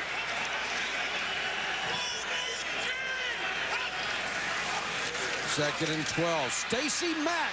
Gaping hole up the middle. Mack has a first down near midfield. Well, they lied to us. They said they wouldn't run at Michael Strahan. Well, the play before that with Fred Taylor, they ran to the left, okay? And Strahan made the tackle. Now Mack is coming. They're coming right back at it. They got Michael Strahan, number 92, up the field, blocked him. And Stacey Mack picks up the first down. Watch this. Here's Strahan. Actually, that's Kenny Holmes. That's Kenny Holmes on that side. Mack again, pulling his way to the 42, and this looks a lot more like last week than it has tonight. Stacey Mack was the guy that filled in for Fred Taylor last year when Taylor got hurt in the second game. Mack had an excellent year, came back, signed a 1-year contract, only ran 32 times, only touched the ball 32 times prior to tonight, but he's averaging 4.5 yards a carry and has 5 touchdowns. And he's a load at 238. I was down on the field before the game. He's big. Giants show blitz, and Brunell is going to change the play. They come with a blitz. Mack on the toss. Nothing there. You know what Michael I like? Barrow, the middle linebacker. Sorry, Mike, but I'll tell you what I like about the play calling is Stacey Mack comes in, gives it a little jump start. He's a big back. They're running the football. They're only down 17 points. And I like the fact that Tom Coughlin has not abandoned that. He sees something that's working. He's staying with it. Fred Taylor looks like he's a little dinged up on the sidelines. And that has been his problem. When he is healthy, he's as good as anybody in the game, but has a history of injuries. 3rd and a yard. Mack has the first down. Needed to cross the 40 and did. Now Tom Coughlin's in a situation where if he wants to run some play action, he's got the attention of the Giant defense. It'll bring the linebackers up. He might be able to get Jimmy Smith in the middle of the football field, or he might be able to take a shot with either Bobby Shaw or Patrick Johnson. And Patrick Johnson's been the guy that has the longest reception for him, 79 yards. And he's the guy that's supposed to be the complement to Jimmy Smith. And we have not called Patrick Johnson's name one time tonight. Jimmy Smith is isolated. Brunell looking that way. Smith can't get there. Boy, did they read that perfectly. They saw the rotation of the defensive secondary. Then they realized that they got William Peterson one-on-one on Jimmy Smith. And this ball was thrown very well. Watch this. They see the rotation. Jimmy Smith, just no move, really. Just breaks it in speed.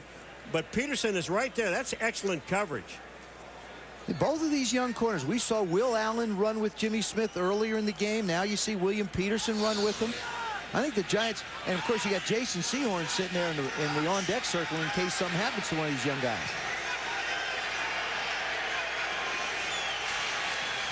Brunell short set this time and goes underneath for about 5. Smith makes that catch. And Sean Williams, the strong safety, up to stop him. You know, with 8:40 and counting in this game, in the third quarter, sorry, not in this game, in the third quarter, Jacksonville 3rd down. You know, this is not, I think it's 4-down territory for these guys from here on out. I don't think they can afford to give the ball back. I agree with you. Which means that you could run Stacey Mack here on this play. Easy.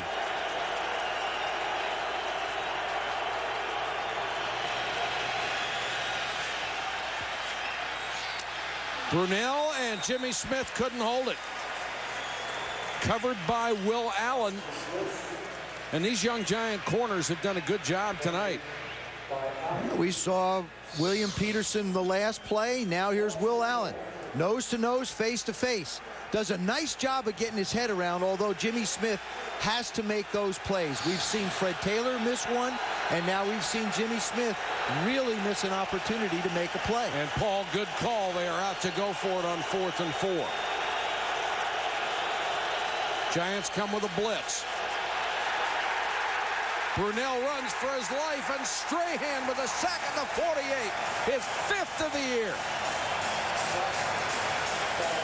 I like the fact that Jacksonville went for it, but I really like the fact that the New York Giants blitzed. Software protect your entire enterprise without making you jump through hoops? Ready for that 10 o'clock, Dave? Coming. Ours can. Comprehensive security solutions from Computer Associates. Nothing like the open road. Yeah, too bad we're out of gas. Oh, somebody's coming. Hey, buddy, how about a lift?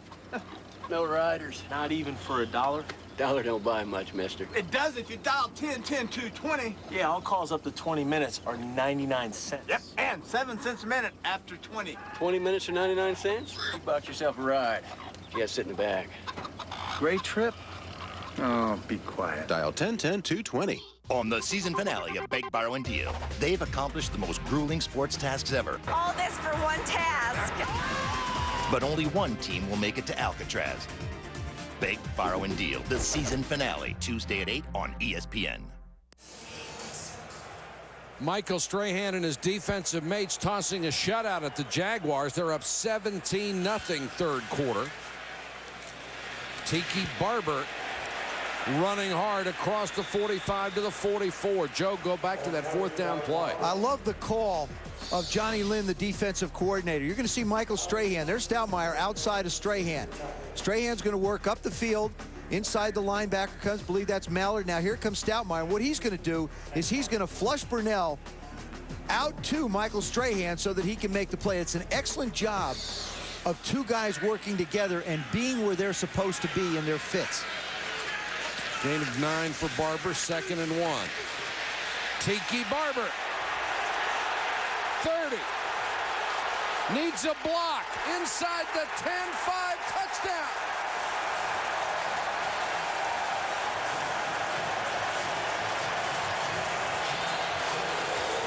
A 44-yard run, his longest of the year for the touchdown.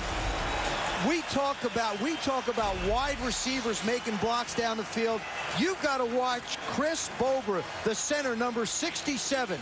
Barber cuts outside. Look at these guys. Seibert's down there. Toomer's out there. Look at these offensive linemen get down the field for their running back. That was a team effort and tremendous execution. And Tiki Barber, the big play man in this offense, did it again. The Giants rolling. They're up 24-0. I'm Max Kellerman. I want to tell you about my new show. The idea is simple. People here think the people here don't know anything about sports. Around the Horn is going to bring sports experts together, and I'm keeping score. Around the Horn premieres Monday at 5 Eastern on ESPN.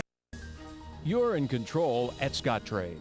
Free streaming quotes and charts. Pick the stocks you want to watch. Make your move. Done. Scottrade. I want to thank our customers once again for rating Scottrade highest in investor satisfaction by J.D. Power & Associates for the third time in a row. Over 165 offices nationwide. Call Scottrade at 1-800-619-SAVE or visit Scottrade.com. Would you like to own your own business and enjoy financial independence? Nationwide Cyber Systems introduces the payphones of the future, public access internet terminals. These amazing machines offer high-speed internet access, email, and even video email for just 25 cents per minute. They take cash and credit cards. USA Today reports public access internet terminals may soon become as common in airports and shopping malls as pay telephones.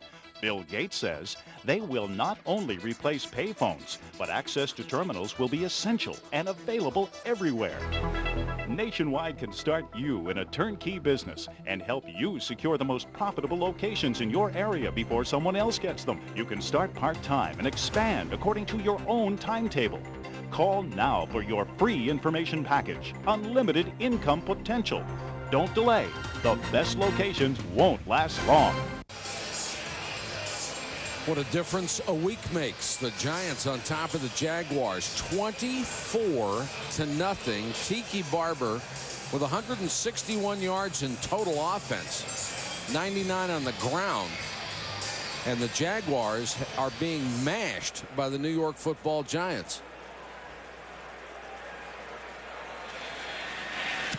Charlton and Mack are deep.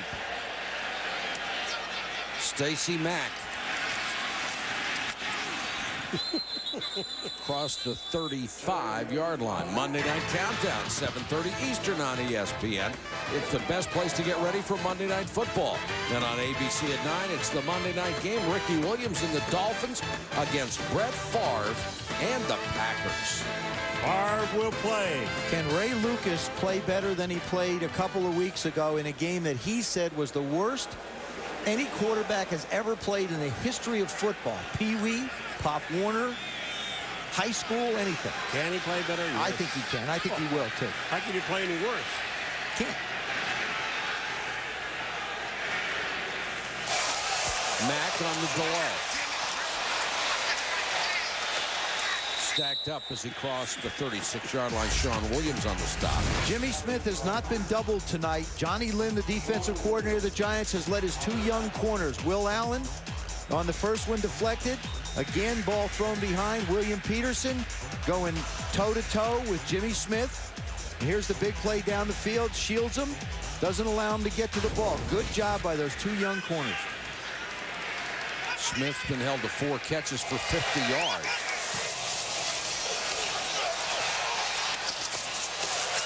Mack underneath to the 40, but that's still going to leave them about 4 yards short of a first down. Dhani Jones who's in there starting in place of the departed Jesse Armstead. The one thing Tom Coughlin told us last night, I don't want to get away from the balanced offense that we've been able to achieve. They've been in every game. They've been in very close games. This is the first game that's really gotten out of hand. He doesn't want to just turn into a Mark Brunell drop back and throw fest, but I believe at this point he's going to have to. I think they've reached that stage.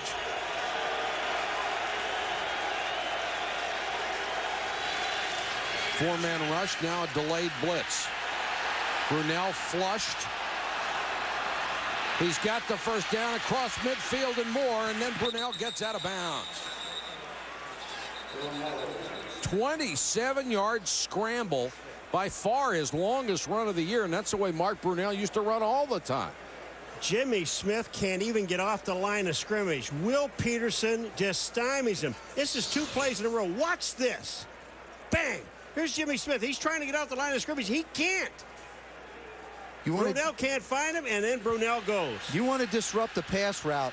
You don't let the receivers downfield, but Mark Brunell showing he still has some wheels. He's the Jaguars' leading rusher tonight, 36 yards on 3 carries. Mack on another draw. Big hole. Stacey Mack, 20. To the 11. Is he a load or what? I tell you what, you got to cringe a little bit when he gets in that secondary and you got all those little defensive backs and they're trying to pick out which one's going to hit him. You go get him. Watch it. Even Sean Williams, number 36, who's 220 pounds, he's not exactly running up there and sticking his nose in. Omar Stoudemire, you notice the angle he's taking? He's letting 5 guys get to him before he gets too close. Who draws the short straw? A linebacker, you hope. Taylor is back in as the Jaguars have reached the Giant 10. Taylor will get this carry. Little stutter step inside the 5 to the 4. And Fred Taylor is not back. He just doesn't look like the explosive back that he has been. And he's in the same situation Edgerrin James was in. Both of them having surgery last year, both of them having to rehab, and now come back in this year.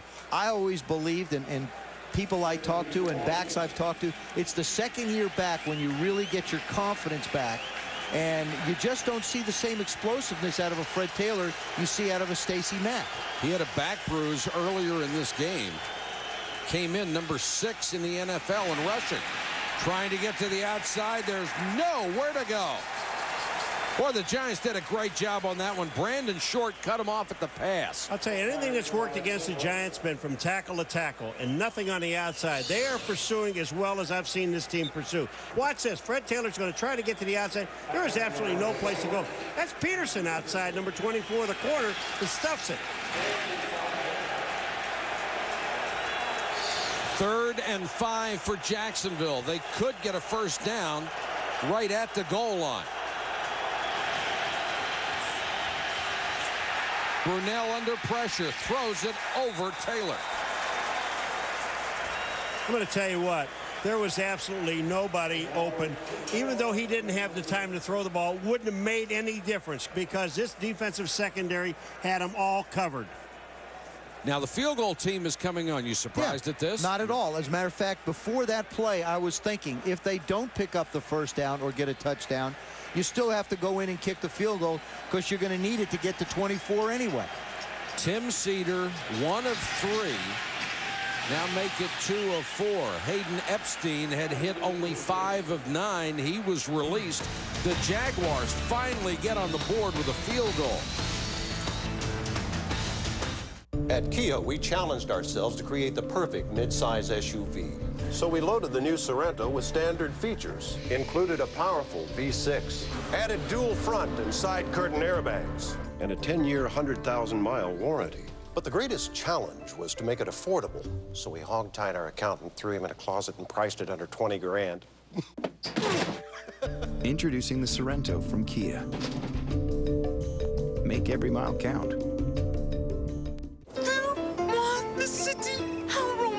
Trip to the city of your choice for 8 free. Come along, boys. Shopping free. Just a few more blocks. Entertainment free. No cats in this one, right? I don't think so. Time with people who make you feel warm and fuzzy priceless. Let's go. Drive fast! Use your MasterCard and you could win a getaway with people you're closest to in our Priceless Memories sweepstakes. Yo, me, where's the dip? Only Tostitos scoops have the bite-sized bowl-shaped design that's perfect for dipping and dunking every time. I thought that was a myth. So however you like to dip, there's only one Dip Lover's chip. I own this court. Yeah. No, I really own this court. You guys got to go. Tostitos Scoops, the Dip Lover's chip. Are you ready for some Tuesday night fight ball? They got a name for me now. The Packer Smacker. That's just great. My friend Julia's married to a surgeon. I'm married to the Packer Schmacker. An all-new gym for sports fans everywhere. ABC Tuesday. Jacksonville takes a tiny slice out of the Giants' lead. Now they're down 24-3 with 3:16 to go in the third quarter. Now this is where it becomes extremely critical for the Jaguars defense to do something and at least try and slow down this Giant offense. They can't let them get a big drive mounted. Cedar with a high, very short kick. Taken by Damon Washington. Man, somebody's going to have to explain that to me. Let's go to Susie. Maybe she can do it.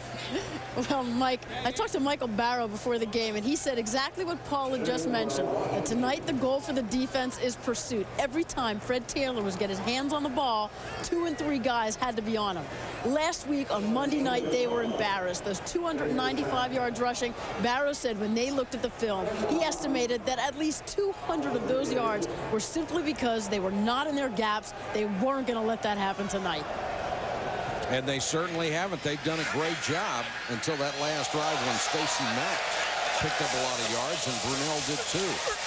Collins under pressure, and he'll be sacked. Back at the 35-yard line, Marcus Stroud with his second sack of the night, his third of the year. And this was a young man who appeared to be seriously injured in the first half.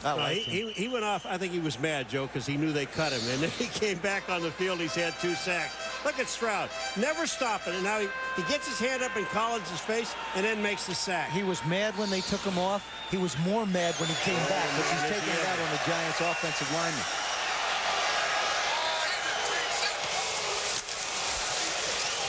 Collins wants a screen. Ron Dane.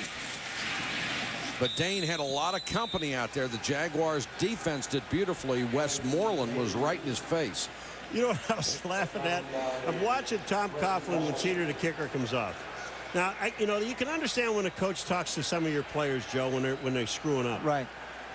How do you talk to a kicker that doesn't really understand what you're saying? Because you look at the kicker's eyes and you're talking to him. He's got glassy. They're a little glassy, like, yeah. Well, I'm curious to see what Jacksonville's going to do on this 3rd and 12, because last time they went to a soft zone, there was an opportunity for a big play by Tim Carter. Here they come. Got 7 guys at the line this time, and they may have jumped, and they'll blow it dead. Larry Smith was the first one across, but he had company.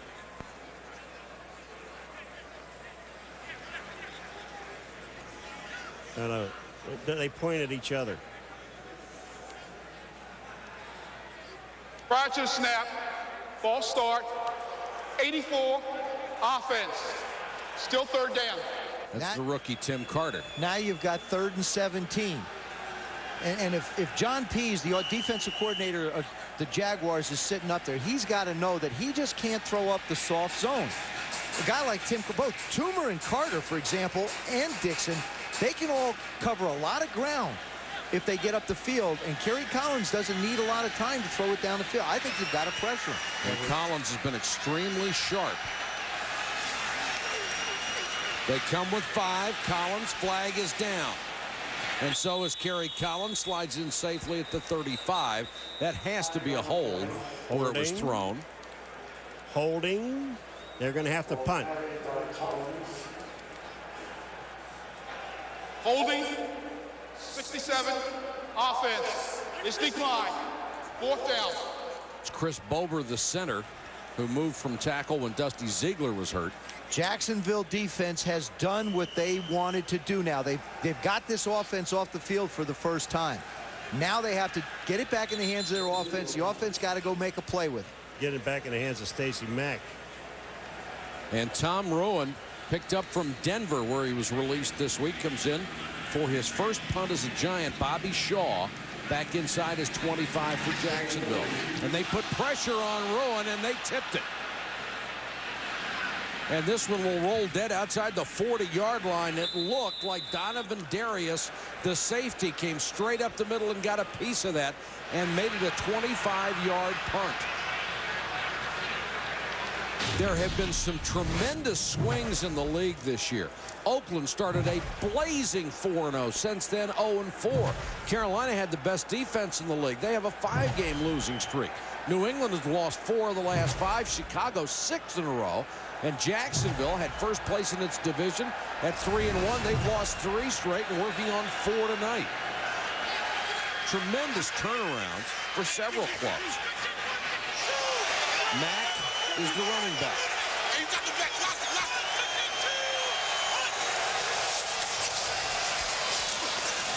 Brunell goes out in the flat, complete for minimum yardage to Bobby Shaw, and Jason Sehorn was right there. Jason Sehorn basically hasn't really lost his starting job. They're just concerned about his knee and the pounding that it'll take. He now plays the nickel. That's pretty, you talk about 3 corners. I mean, William Peterson, Will Allen, and Jason Sehorn. I don't know if there's 3 better lining up around. Like Philadelphia's got some good ones, but these 3 can play anybody straight up man to man. And you got Sehorn as a nickel back. They're in pretty good shape. 2nd and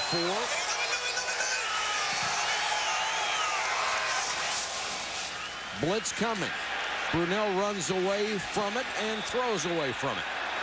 And Brandon Short, the linebacker, was the guy putting on the pressure, and the Giants want an intentional grounding call. One of the problems that backs have, and Stacey Mack has got that problem, you got to figure out who to block. And when you're in there blocking, you got to make sure you pick up. Take a look at where the linebackers are. Short was there. Nobody picked him up.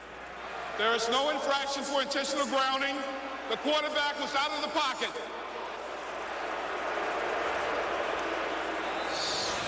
Here it is here. He was forced out of the pocket. What's this? And you see what happens? Stacey Mack comes over, number 34, and misses a block. Just totally misses a block. He had a lot of different guys to choose from if he wanted to block one. Let's just get a blue one. Get me a blue one. 3rd and 4 for the Jaguars, trying to keep the drive alive. Giants blitz again. Brunell flushed. Going to try to run for it again, and he's got it. Mark Brunell has been running for his life, and now they look like they marked it 2 yards short of the sticks. Boy, he looked like he made that marker. Doesn't matter. They're going to have to go for it anyway. Here comes the pressure up the middle again. Short this time's got him running. That's the end of the quarter. It's 24-3 Giants.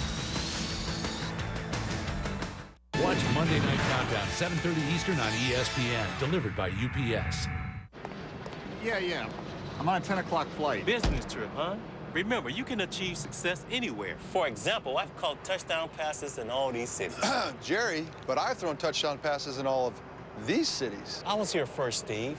So? You backup quarterback? Butterfingers. You pretty boy. Slowpoke. Wherever business takes you, Courtyard has what you need to be successful. Sports analyst. Step away from the vehicle. Now make 3 stays and earn 2 free nights. Call 1-888-MARRIOTT. Courtyard, your Marriott awaits. Oh.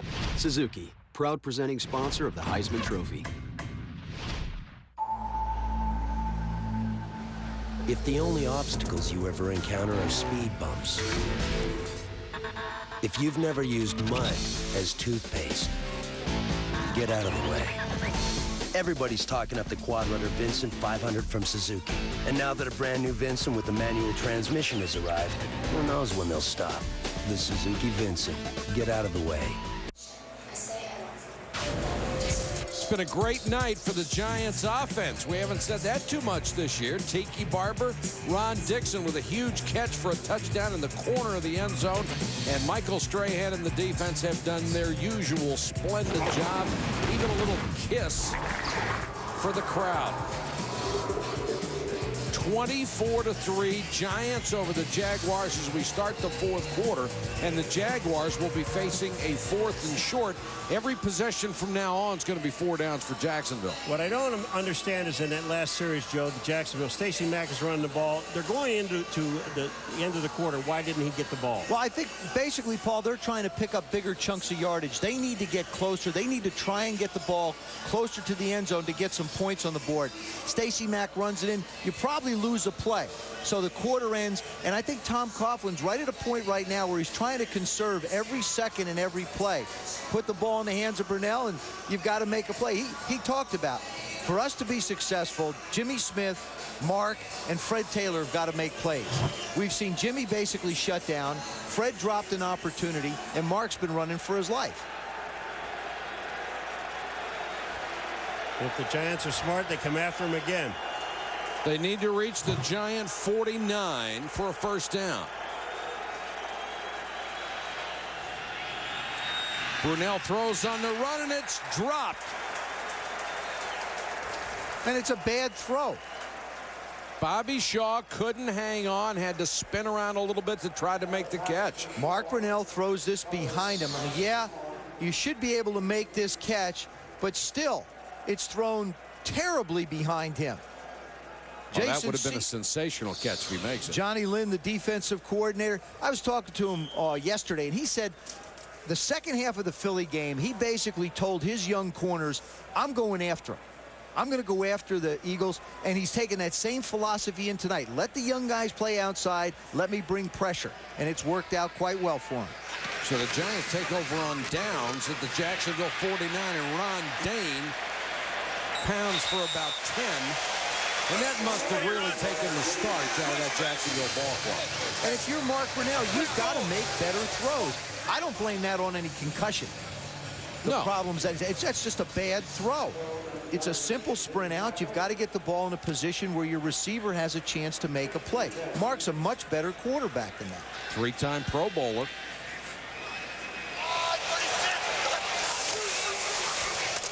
Dane again. Picks up 9 this time. Danny Clark made the tackle. You know, I'll tell you what you like about what they're doing with Ron Dane. With Tiki Barber, they can get him to the outside, or at least off the corners. With Ron Dane, you have to run him from tackle to tackle, and that's what they're doing. Look at this offensive line push. Cyber gets a block. They just block up front. I mean, that's just outstanding blocking. Ron Dane with 10 carries, 46 yards tonight. Only a couple this time. Take a look at what Ron Dane has done in his career to this point. 2,000 average, 14 rushes, 2001 it's down now. Just 7 rushes a game. Everybody says, what's wrong with Ron Dane? When you average touching the ball 7 times a game, you're not going to really be able to generate a lot. He's up to 11 times tonight, but the more important thing, they haven't been sporadic. It's not like in a play, out of play, in on third down, out on third down. And you see the results when you give this guy a chance to get carrying the football. And traditionally, big guys have needed a sequence of carries. Dane again, he certainly has his work for him on this half. And he fumbles the football. The Jaguars have it. That's why they don't give him the ball as much as they should. Recovered by John Henderson, and that is certainly going to cut down on his number of carries. Donovan Darius pried it loose, and the Jaguars have it back.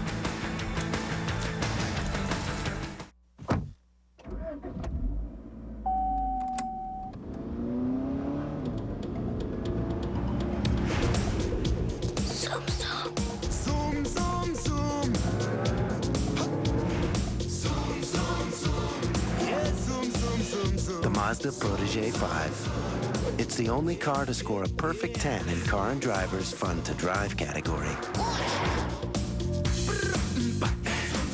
Hey, Mom. Happy birthday, sweetheart. Wow. Yeah, I knew you'd like chocolate cake. Yes, I will marry you. What? I love it. Oh, wow. I'm engaged. We're engaged. I'm so surprised. And I'm like, I'm the one that's surprised. How long you been dating? 2 weeks. Life is best told over a great tasting Miller Lite at a place called Miller Time. Hold on. Talk to each She's excited. Okay, hi, Mom. You gotta stop right there. Good girl. Today, I'm giving my daughter her first driving lesson. I'm Howard Simpson, auto insurance expert for Liberty Mutual. Teenagers are more likely to have an accident than anyone else. That's why I volunteer to teach kids road safety long before they get their license. Let's go, let's go. Whether it's teaching kids in high school or training professionals, we do whatever it takes to make roads safer. Liberty Mutual. It's more than insurance. It's insurance in action. You're never too old to learn. ESPN Sunday Night Football brought to you by Mazda. Log on to Enhanced TV at ESPN.com for a chance to win a Mazda 6 sports sedan and other great prizes. Aerial coverage courtesy of Southwest Airlines, and that is the Empire State Building. On a clear day, you can see up to 80 miles into New Jersey, Connecticut, and Massachusetts.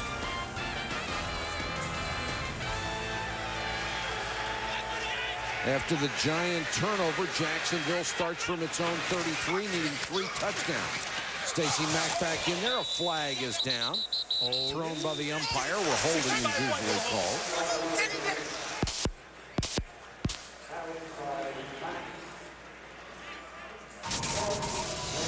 The Giants putting points on the board, which they haven't done all year long. Kerry Collins with a perfect strike to Ron Dixon and a great toe dance in the corner of the end zone.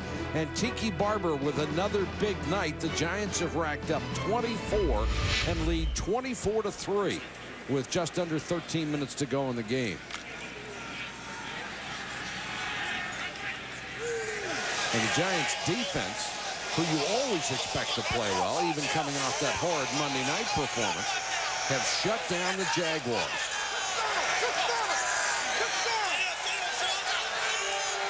Giants show blitz and send everybody. Sean Williams drags down Brunell. I just love the way Johnny Lynn, the defensive coordinator of the Giants, is calling this game.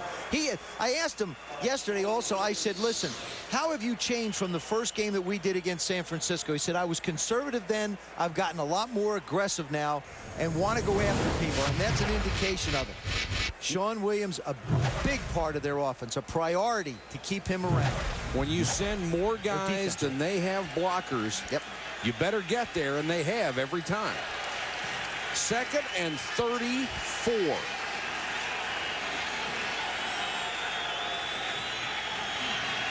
Giants will only bring 3 this time, and Brunell has to throw underneath.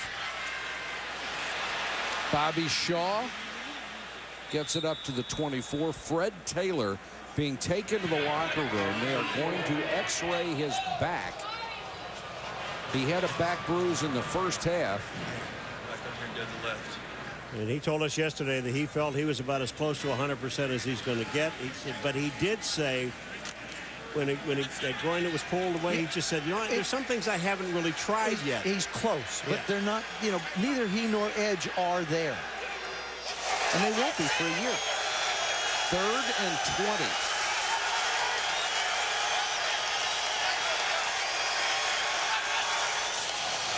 Blitz coming again. Brunell throws to Smith, trying to break a tackle. Does. Spins out of another one up to the 41. They'll be shy of a first down, but maybe close enough to certainly go for it. Well, they'll go for it. I mean, there's no question. If they went for it before in the same position, they're going to go for it again. Jimmy Smith is the guy you better tackle. Jimmy Smith, they got to pick up over 20 yards. And look at Jimmy Smith. You think he's going to quit? Not yet. Great move on Peterson. Well, at least Peterson got a piece of him to let the teammates help him out. Big, strong receiver. Peterson does enough to slow him down. Just enough. And another 4th down play for Jacksonville. Give it to Stacey Mack. Yeah, I would. They need a long yard. Brunell to throw. Smith made the catch, and I'll tell you what, Peterson is still wondering how he didn't get that ball. This is as good as we saw Mark Brunell throw it behind Bobby Shaw before.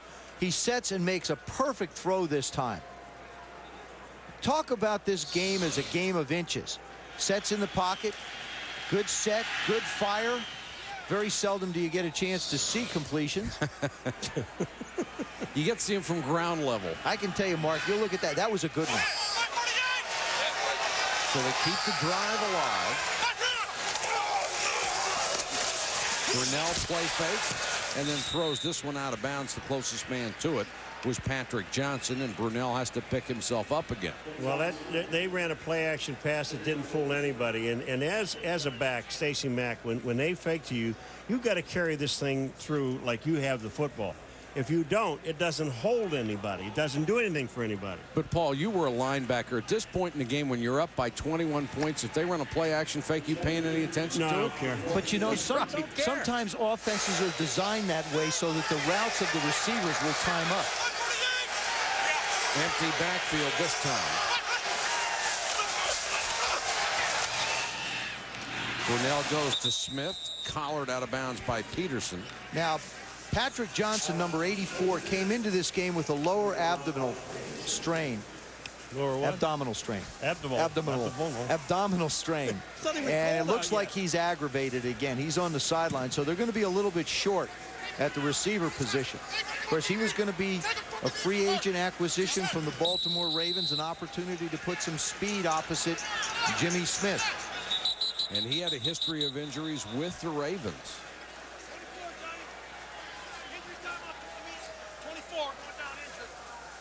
Will Peterson is down on one knee, and they're bringing in the people to talk to him. So that's why the timeout. Those people are the medical staff. Yeah, I know. Well, at least he doesn't have an abdominal strain. Tonight on SportsCenter, a reflective Bob Huggins after his heart attack. God says time to go, you go. Former teammates square off, and are the Jags trying to win at any cost? SportsCenter after the game on ESPN. You've seen the big machines professionals use to chip up brush and branches. And now you can put that same kind of professional power to work with a DR chipper that's sized and priced for your property. The newest DR chipper features an 18 horsepower V-twin engine to quickly devour branches up to 4.5 inches thick. Top discharge means you direct wood chips where you want, into a cart or truck, or onto the ground, or even a woodland path for a natural mulch. So why let ugly brush piles mess up your property? Clean up and keep your property looking great with the professional powered DR chipper. You can try out a DR chipper for 30 days risk-free. Call 1-800-730-8833 for your free DR catalog and video. Big seasonal savings are now in effect. So call now 1-800-730-8833 or visit us online at drchipper.com. DR is professional power for homeowners. America, America. Coming face to face with freedom is to journey into the landscape of a nation's vision and pride, and to carry it with you in your heart forever. With brotherhood. Feel the spirit of America. Call now for your vacation guide. South Dakota. Come face to face with freedom. 9:40 to go. The Jaguars driving, but down 24-3. They have a 3rd and 1 at the Giant 44-yard line. Tom Coughlin needs points, a lot of them, and in a hurry. That's not a good combination.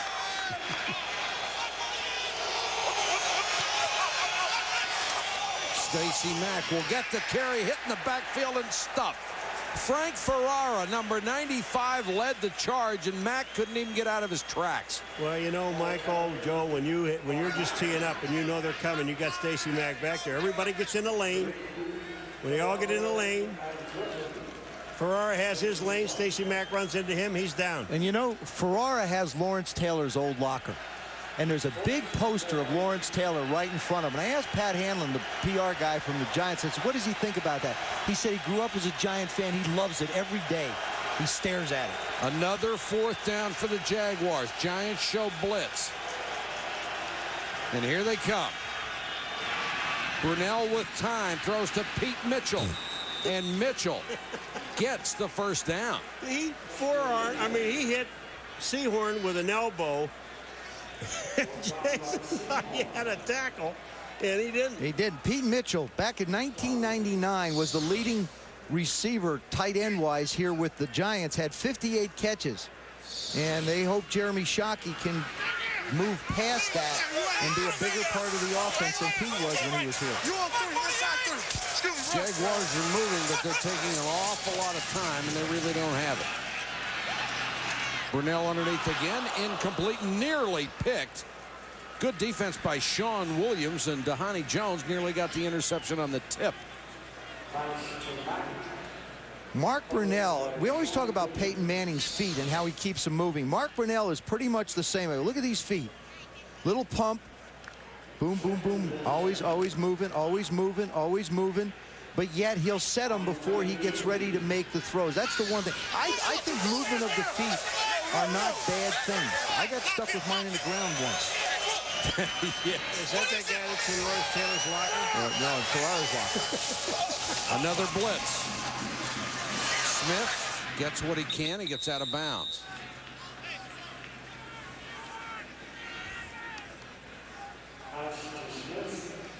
Since '96, no one has caught more balls for more yards in the entire National Football League than Jimmy Smith. Tonight, 8 catches, 88 yards.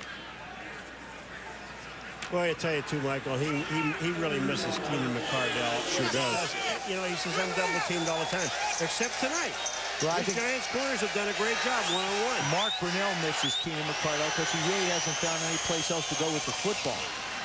4-man rush this time. Brunell completes it to his tight end Kyle Brady. He's taken down by Allen. Smith came to Jacksonville, became a starter in '96, has caught 603 balls since then. That's updated through tonight. Over 8,500 yards, both ranked first in the league, and he's 9th in touchdown catches with 43. Jaguars facing yet another 4th down. This will be the 5th time tonight they have gone for it on 4th down. Here they come. Here they come. Stacey Mack, this time he'll get it and more inside the 30. Boy, he's a load. Mark Brunell has tried to put the ball everywhere on the field. And he has spread it around. There's his pass chart. You see him trying to go deep. Now, what's impressive by the Giant defense is over 15 yards. They've tried 7 passes, have not completed a 1. That's a terrific job by that young secondary. Especially the corners. They have been terrific. This drive has lasted almost 7 minutes. Mack on the delay. Now it's going to be over 7 minutes. It's one thing if you're down by 10. It's something else if you're down by 21. Well, and they're down by 21, and they're just walking around like they really don't have a sense of purpose, a sense of hurry. Well, one of the things also that Johnny Lynn, the defensive coordinator of the Giants, has done, when he took over for John Fox, who's at Carolina now as the head coach, he tried to refine the packages, simplify it a little bit, let the assistant coaches spend a little more time with the players than as a group. Brunell double pump. Flag is down. Jimmy Smith held that time by Peterson. That's why the Jimmy Smith hasn't been able to run that double move. It's kind of hard running a double move with a guy hanging on your shirt. And there's also a flag back here in the offensive backfield. Paul, to underscore your point about no sense of urgency, this drive has gone 14 plays, 39 yards, has taken 8 minutes. Well, but the nice part about it is they still have the ball. Holding number 24, defense is declined. Personal foul, roughing the passer, number 92, defense will be accepted. First down. Michael Strahan, watch Michael Strahan, 92. Porter's got him, he gets around. Wait a minute. What? How is that roughing the quarterback? I don't know. Can I see this again? Yeah. I'm sorry. I don't agree with that. And no. you hit the guy. Where was that? I don't agree with that. He didn't hit him in the helmet. He didn't hit him below the waist or below the knees. He hit him in the bummy. I mean, he's just trying to make a play as a defensive player. And believe me, I want to see quarterbacks protected, but that was a bad call. Brunell short to Smith, couldn't hold this one. Tell you got to be frustrated as a wide receiver on this football team when they don't ever throw you the ball. I mean, they only throw You mean the other ball. than unless your name's Jimmy Smith? Jimmy Smith, and number 82, but they don't throw the ball. I mean, Shaw's caught a couple, but basically they don't throw the ball. They've hit the tight ends on this drive twice. 5:26 to go. 2nd and 10 for Jacksonville. Nice bootleg by Brunell. Throws on the run. Touchdown. Shaw. Perfect strike to Bobby Shaw. That was a play that they ran in the first half and got a big gain out of it. They came back to it now with 5 minutes to go in the game and wind up with the touchdown. Good job of faking by Mark Brunell. Stacey Mack fake. And then as you look at the lane that he has now to have the opportunity to throw the ball into. That's what the play fake did. Bought him some time and created a lane.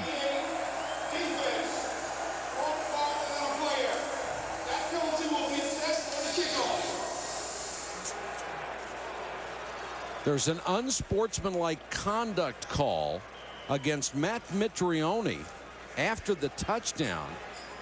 They will penalize that on the kickoff, which might give the Jaguars a great chance to try an onside kick. And Cedar converts the point after. It's 24-10.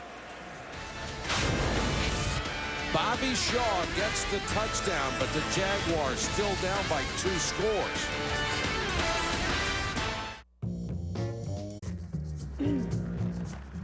Red. Definitely red.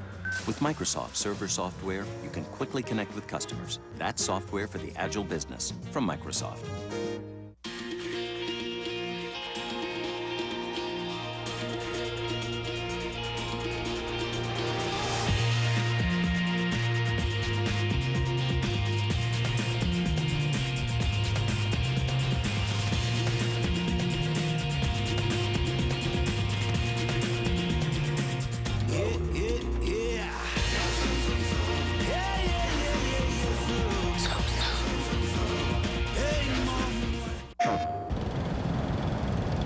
That is Corey. He's helping us with our inflatable decoy test for Ratchet and Clank.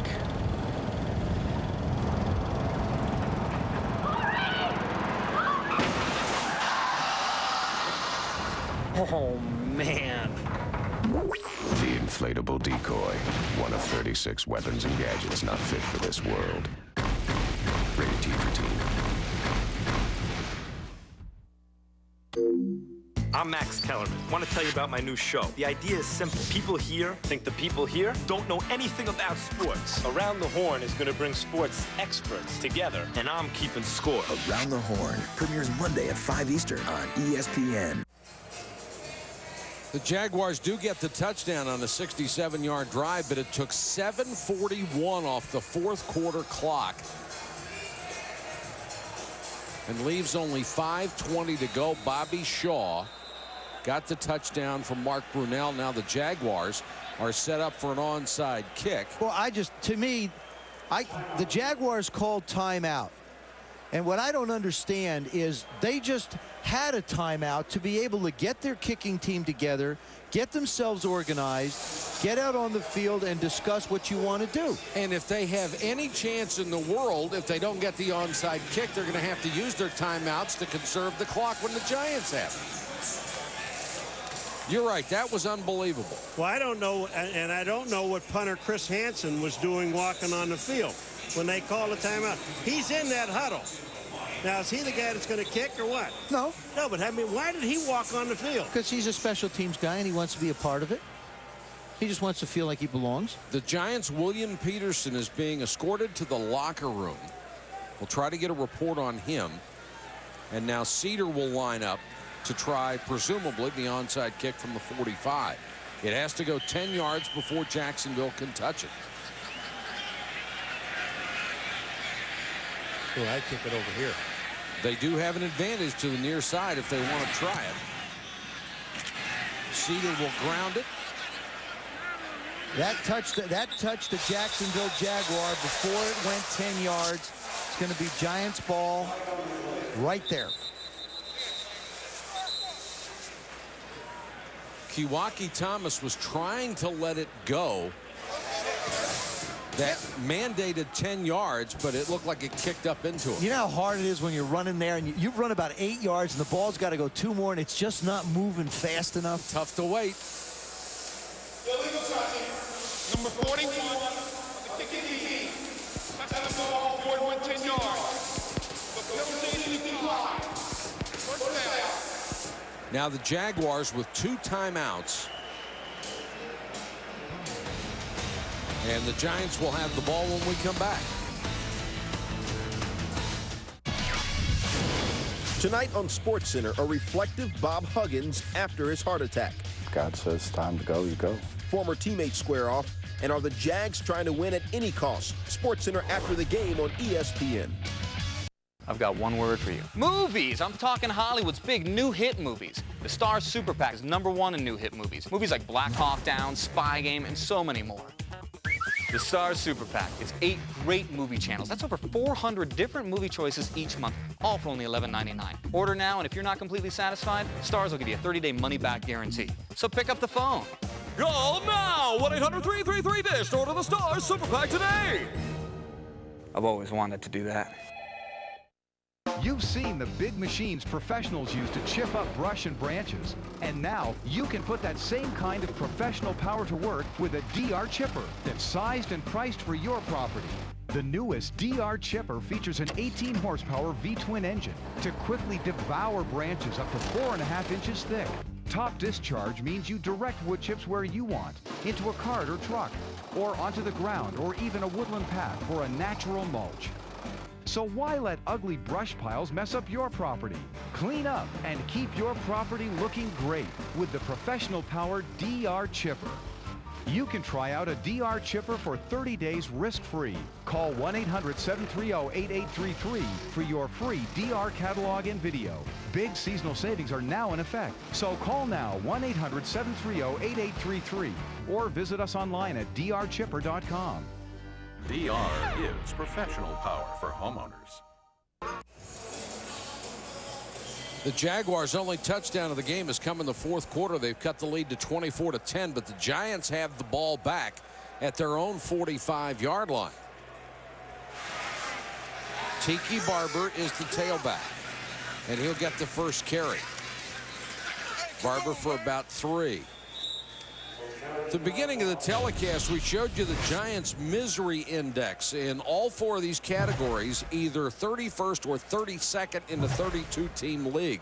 They have almost doubled their points tonight, scored 3 offensive touchdowns this evening after getting 7 in the first 7 games. They have been very efficient in the red zone, and they are averaging 2.4 yards a carry, better than their season's average. Everything Jim Fossil could ask for.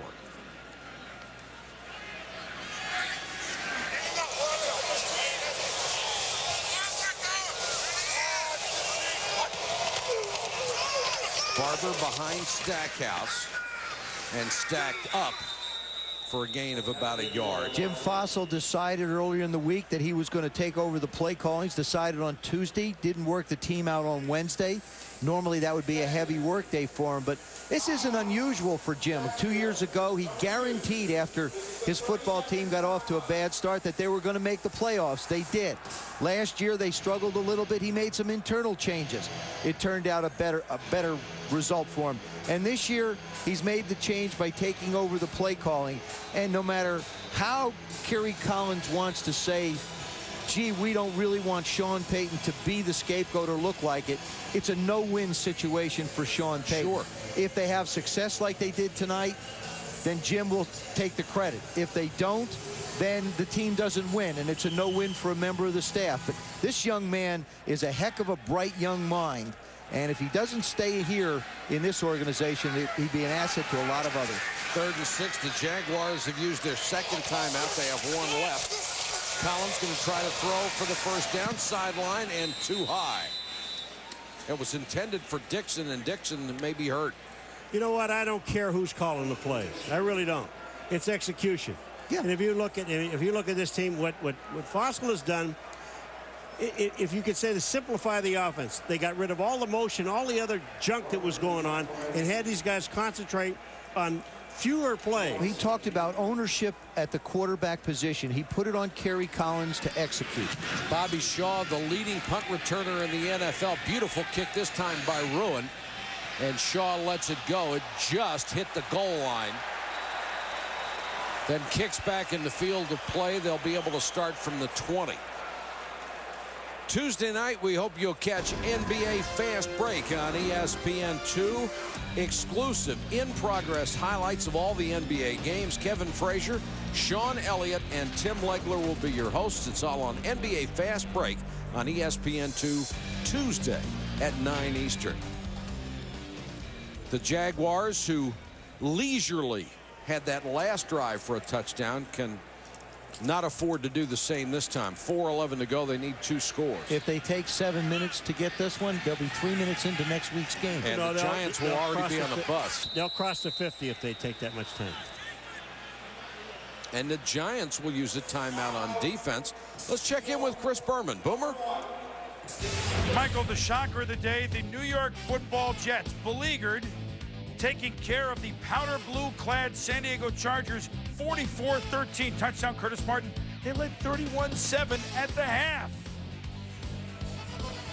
And Chris, that was a huge game for them, for Curtis Martin, Chad Pennington, the entire offense and their defense. And in the AFC East, it gets the Jets back to 3-5. Still 3 games behind Miami, but without their starting quarterback, the Dolphins expected to struggle. Buffalo and New England right in the mix in the middle. How about those Buffaloes? Well, they lost today. Yeah, but Drew Bledsoe is made a you know, but the San Diego Chargers changed their jerseys, and the Notre Dame Fighting Irish changed their jerseys, and both of them suffered miserable defeats. It's the jerseys. Yeah, but I like the Chargers jerseys. They look good, but they don't play well in them. Brunell throws short of Stacey Mack, and he can't hold it at his shoe tops. Excuse me for just a second, Michael. I'm going to move over here by you when I ask Joe this question. You think it's the jerseys, huh? Absolutely. Okay. Don't you? Oh, no. I think it happens. I'll tell you one thing about the Jacksonville Jaguars that has plagued them is dropped balls at inopportune times. Yep. Fred Taylor's drop earlier in this game was a crucial one as the Jaguars were trying to get back in it. That was huge on a perfect throw from Brunell. 4-man rush, good protection. Brunell to Mack out of the backfield. Mack trying to make something happen, gets up to the 24-yard line. Clock just winding down. It's under 4 minutes.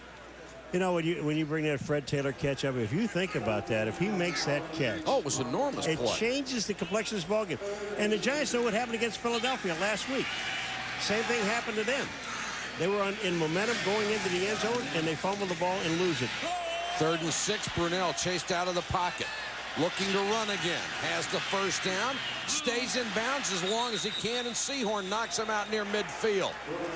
Boy, I tell you what. Now, you know, when you look at quarterbacks, you talk about heads up. Now, Brunell knows that these guys are going to pull up a little bit short and not get a roughing the passer deal. Won't be roughing the passer, but hitting a guy. Watch this. Watch this fake here. Now, watch what he does. He makes this move right back inside and picks up another 12 yards. 5 carries, 64 yards for Brunell, who used to be a tremendous threat to scramble. Plays with bad knees. They'll mark it at the 49. Underneath to Mack.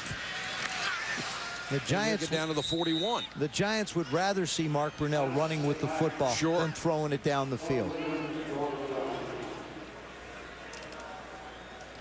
Both of these football teams have struggled with success. The Jaguars started 2-0 last year, wound up going 0-5. They start very well this year. They beat some really good football teams. They beat Kansas City. They beat Philadelphia. And then they struggle against teams that they really match up, I think, fairly well against. Blitz coming. Jaguars taking an awful lot of time. Smith breaks a tackle. Jimmy Smith down to the 20. 15, 13-yard line. There is absolutely no quit in Jimmy Smith. And we had a chance to talk to him yesterday, and when you look into his eyes and you talk to him, you realize what this guy's made of.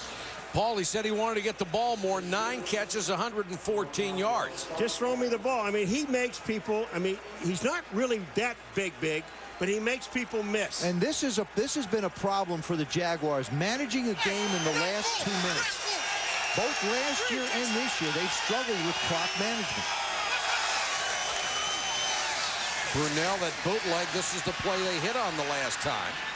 He'll throw this one out of bounds as we reach the 2-minute warning. The Jaguars threatening, down by 14. They need 2 scores. Can they get it? I fell into a burning ring of fire. Went down, down, down, and the flames went higher. And it burns, burns, burns, the ring of fire. Eating good in the neighborhood. Own the DVD everyone's talking about. Star Wars Episode 2. Digitally filmed, digitally mastered. The first perfect clone on DVD. Own it November 12th.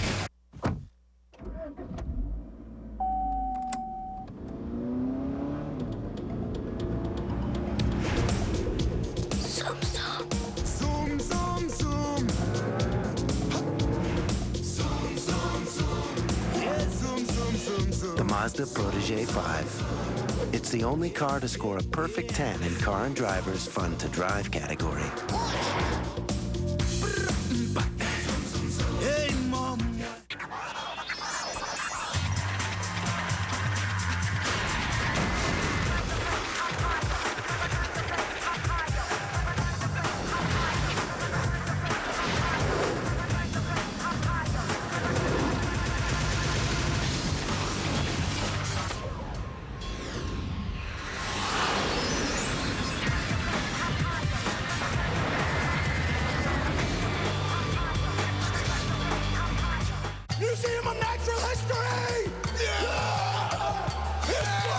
Everyone's a fan of New York, so make a plan to touch down in New York this season. Sports Center coming up after our ball game. Let's see who we have in the studio. We've got Stuart, Scott, and Rich Eisen. Hi, guys. They'll bring you up to date on everything. And that's the danger, trying to block all those punts. We just saw those guys last Tuesday. Yes, we did. Here in New York. Yes, we did. They are celebrating in New York. They hope they didn't start too early. Jaguars need 2 touchdowns to tie. And they need to manage this part of the game better than they have. This is where you've got to look to Kyle Brady or Bobby Shaw, somebody besides Jimmy Smith. Brunell underneath Bobby Shaw, and will get out of bounds. See, that's the thing that everybody has to be aware of. You get in the huddle if you're Mark Brunell. Say, look, if it's a difference between a yard and getting out of bounds, get out of bounds, because the seconds are going to be important to us. I'll throw it in the end zone. Shaw got out of bounds because he was pulled out of bounds. He was trying to break it back up into the field. You're right, Paul, and that's the point I was trying to make. That's where Mark's got to remind him. 3rd down for Jacksonville.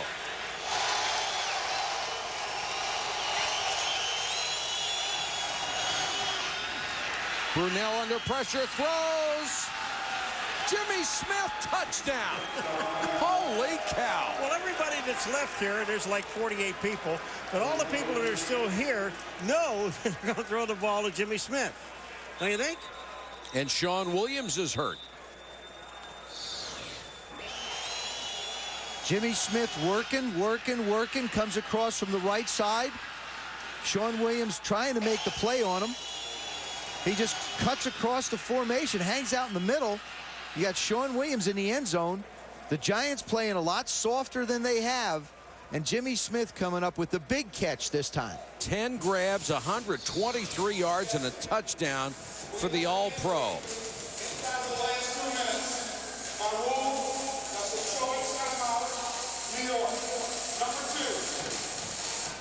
Well, the one thing talking to Jimmy Smith, too, was that, you know, he said, we got the people to win.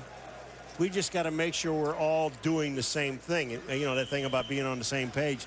These guys aren't executing. That's what the problem is. And the Giants had to use their 2nd timeout because of an injury after the touchdown. Inside 2 minutes, that is the rule. And the point after is good. It's 24-17. And now the Jaguars are going to have to go for another onside kick.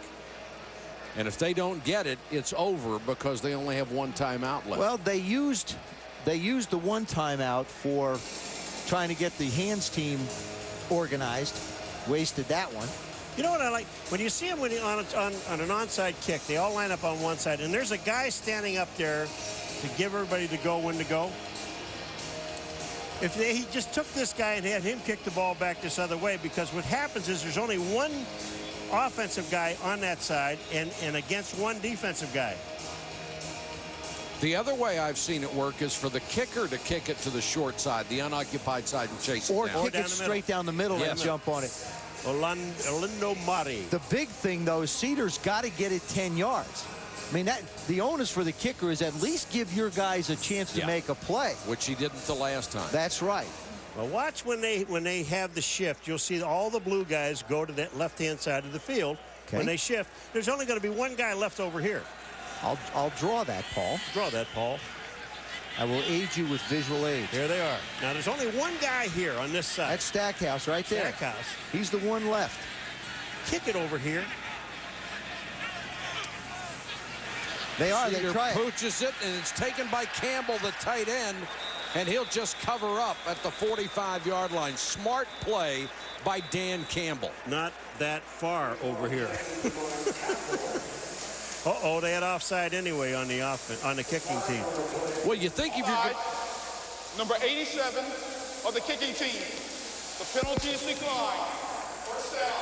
You think if you're going to come to the short side on that, it would be the short squib kick to try to recover it. Hello, that's what I was thinking about. See, I know the kick here, but he pops it straight up in the air right to the tight end. But he doesn't really kick it down the field where Redmond has a chance to be able to run and go get it. Sure doesn't. I mean, and you got to understand, Cedar's here like on a week-to-week basis. He hasn't kicked off very well, and Tom Coughlin's not going to be real excited about what he's seen in the execution of the kicking game. Giants' job now is just to protect the ball. Tiki Barber wrapped up as he got to the 47.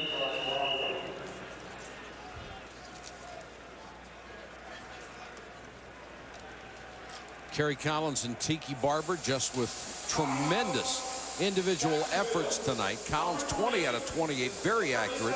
Barber 165 total yards, and he scored twice.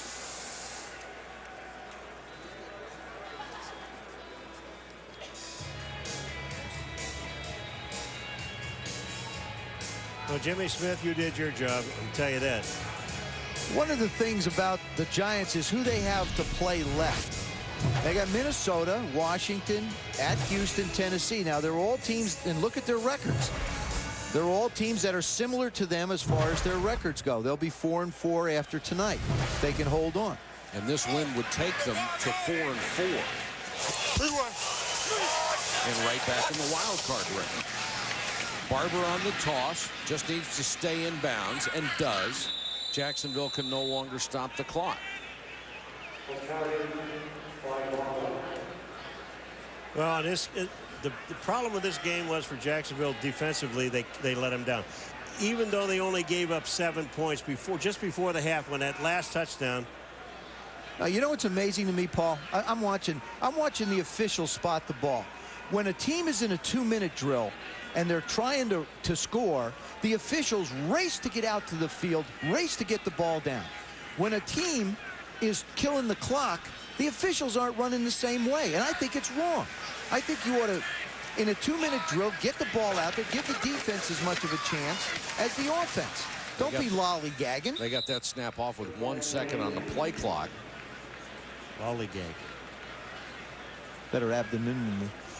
That's a good point. Whatever that word was. Right now, there is a 5-second difference between the game clock and the play clock, so the Giants are going to have to do something on 4th down, and they have Tom Ruin coming out on the field. They do have 1 timeout left. They can call it, run the clock all the way down, and then punt it, instead of trying to hurry up and pick out who you want to try and block, and maybe let the Jaguars sneak somebody in and create a problem for you. You can also take the penalty.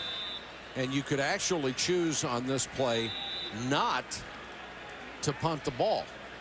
Snap it to somebody and run around for 5 seconds. You did that against Dallas one time in the end zone. I remember that game. You nearly got yourself killed. Made the mistake of not running out of the end zone. Yes. Here are the updated standings. Jacksonville had a chance to tie for first place, but failed here in New York. And the Giants, presuming they hold on to win this, would be 4-4. Tied for second place with the Redskins. 2 games behind Philadelphia. I'll tell you, if I'm going to snap the ball and have somebody run around, it sure wouldn't be the punter.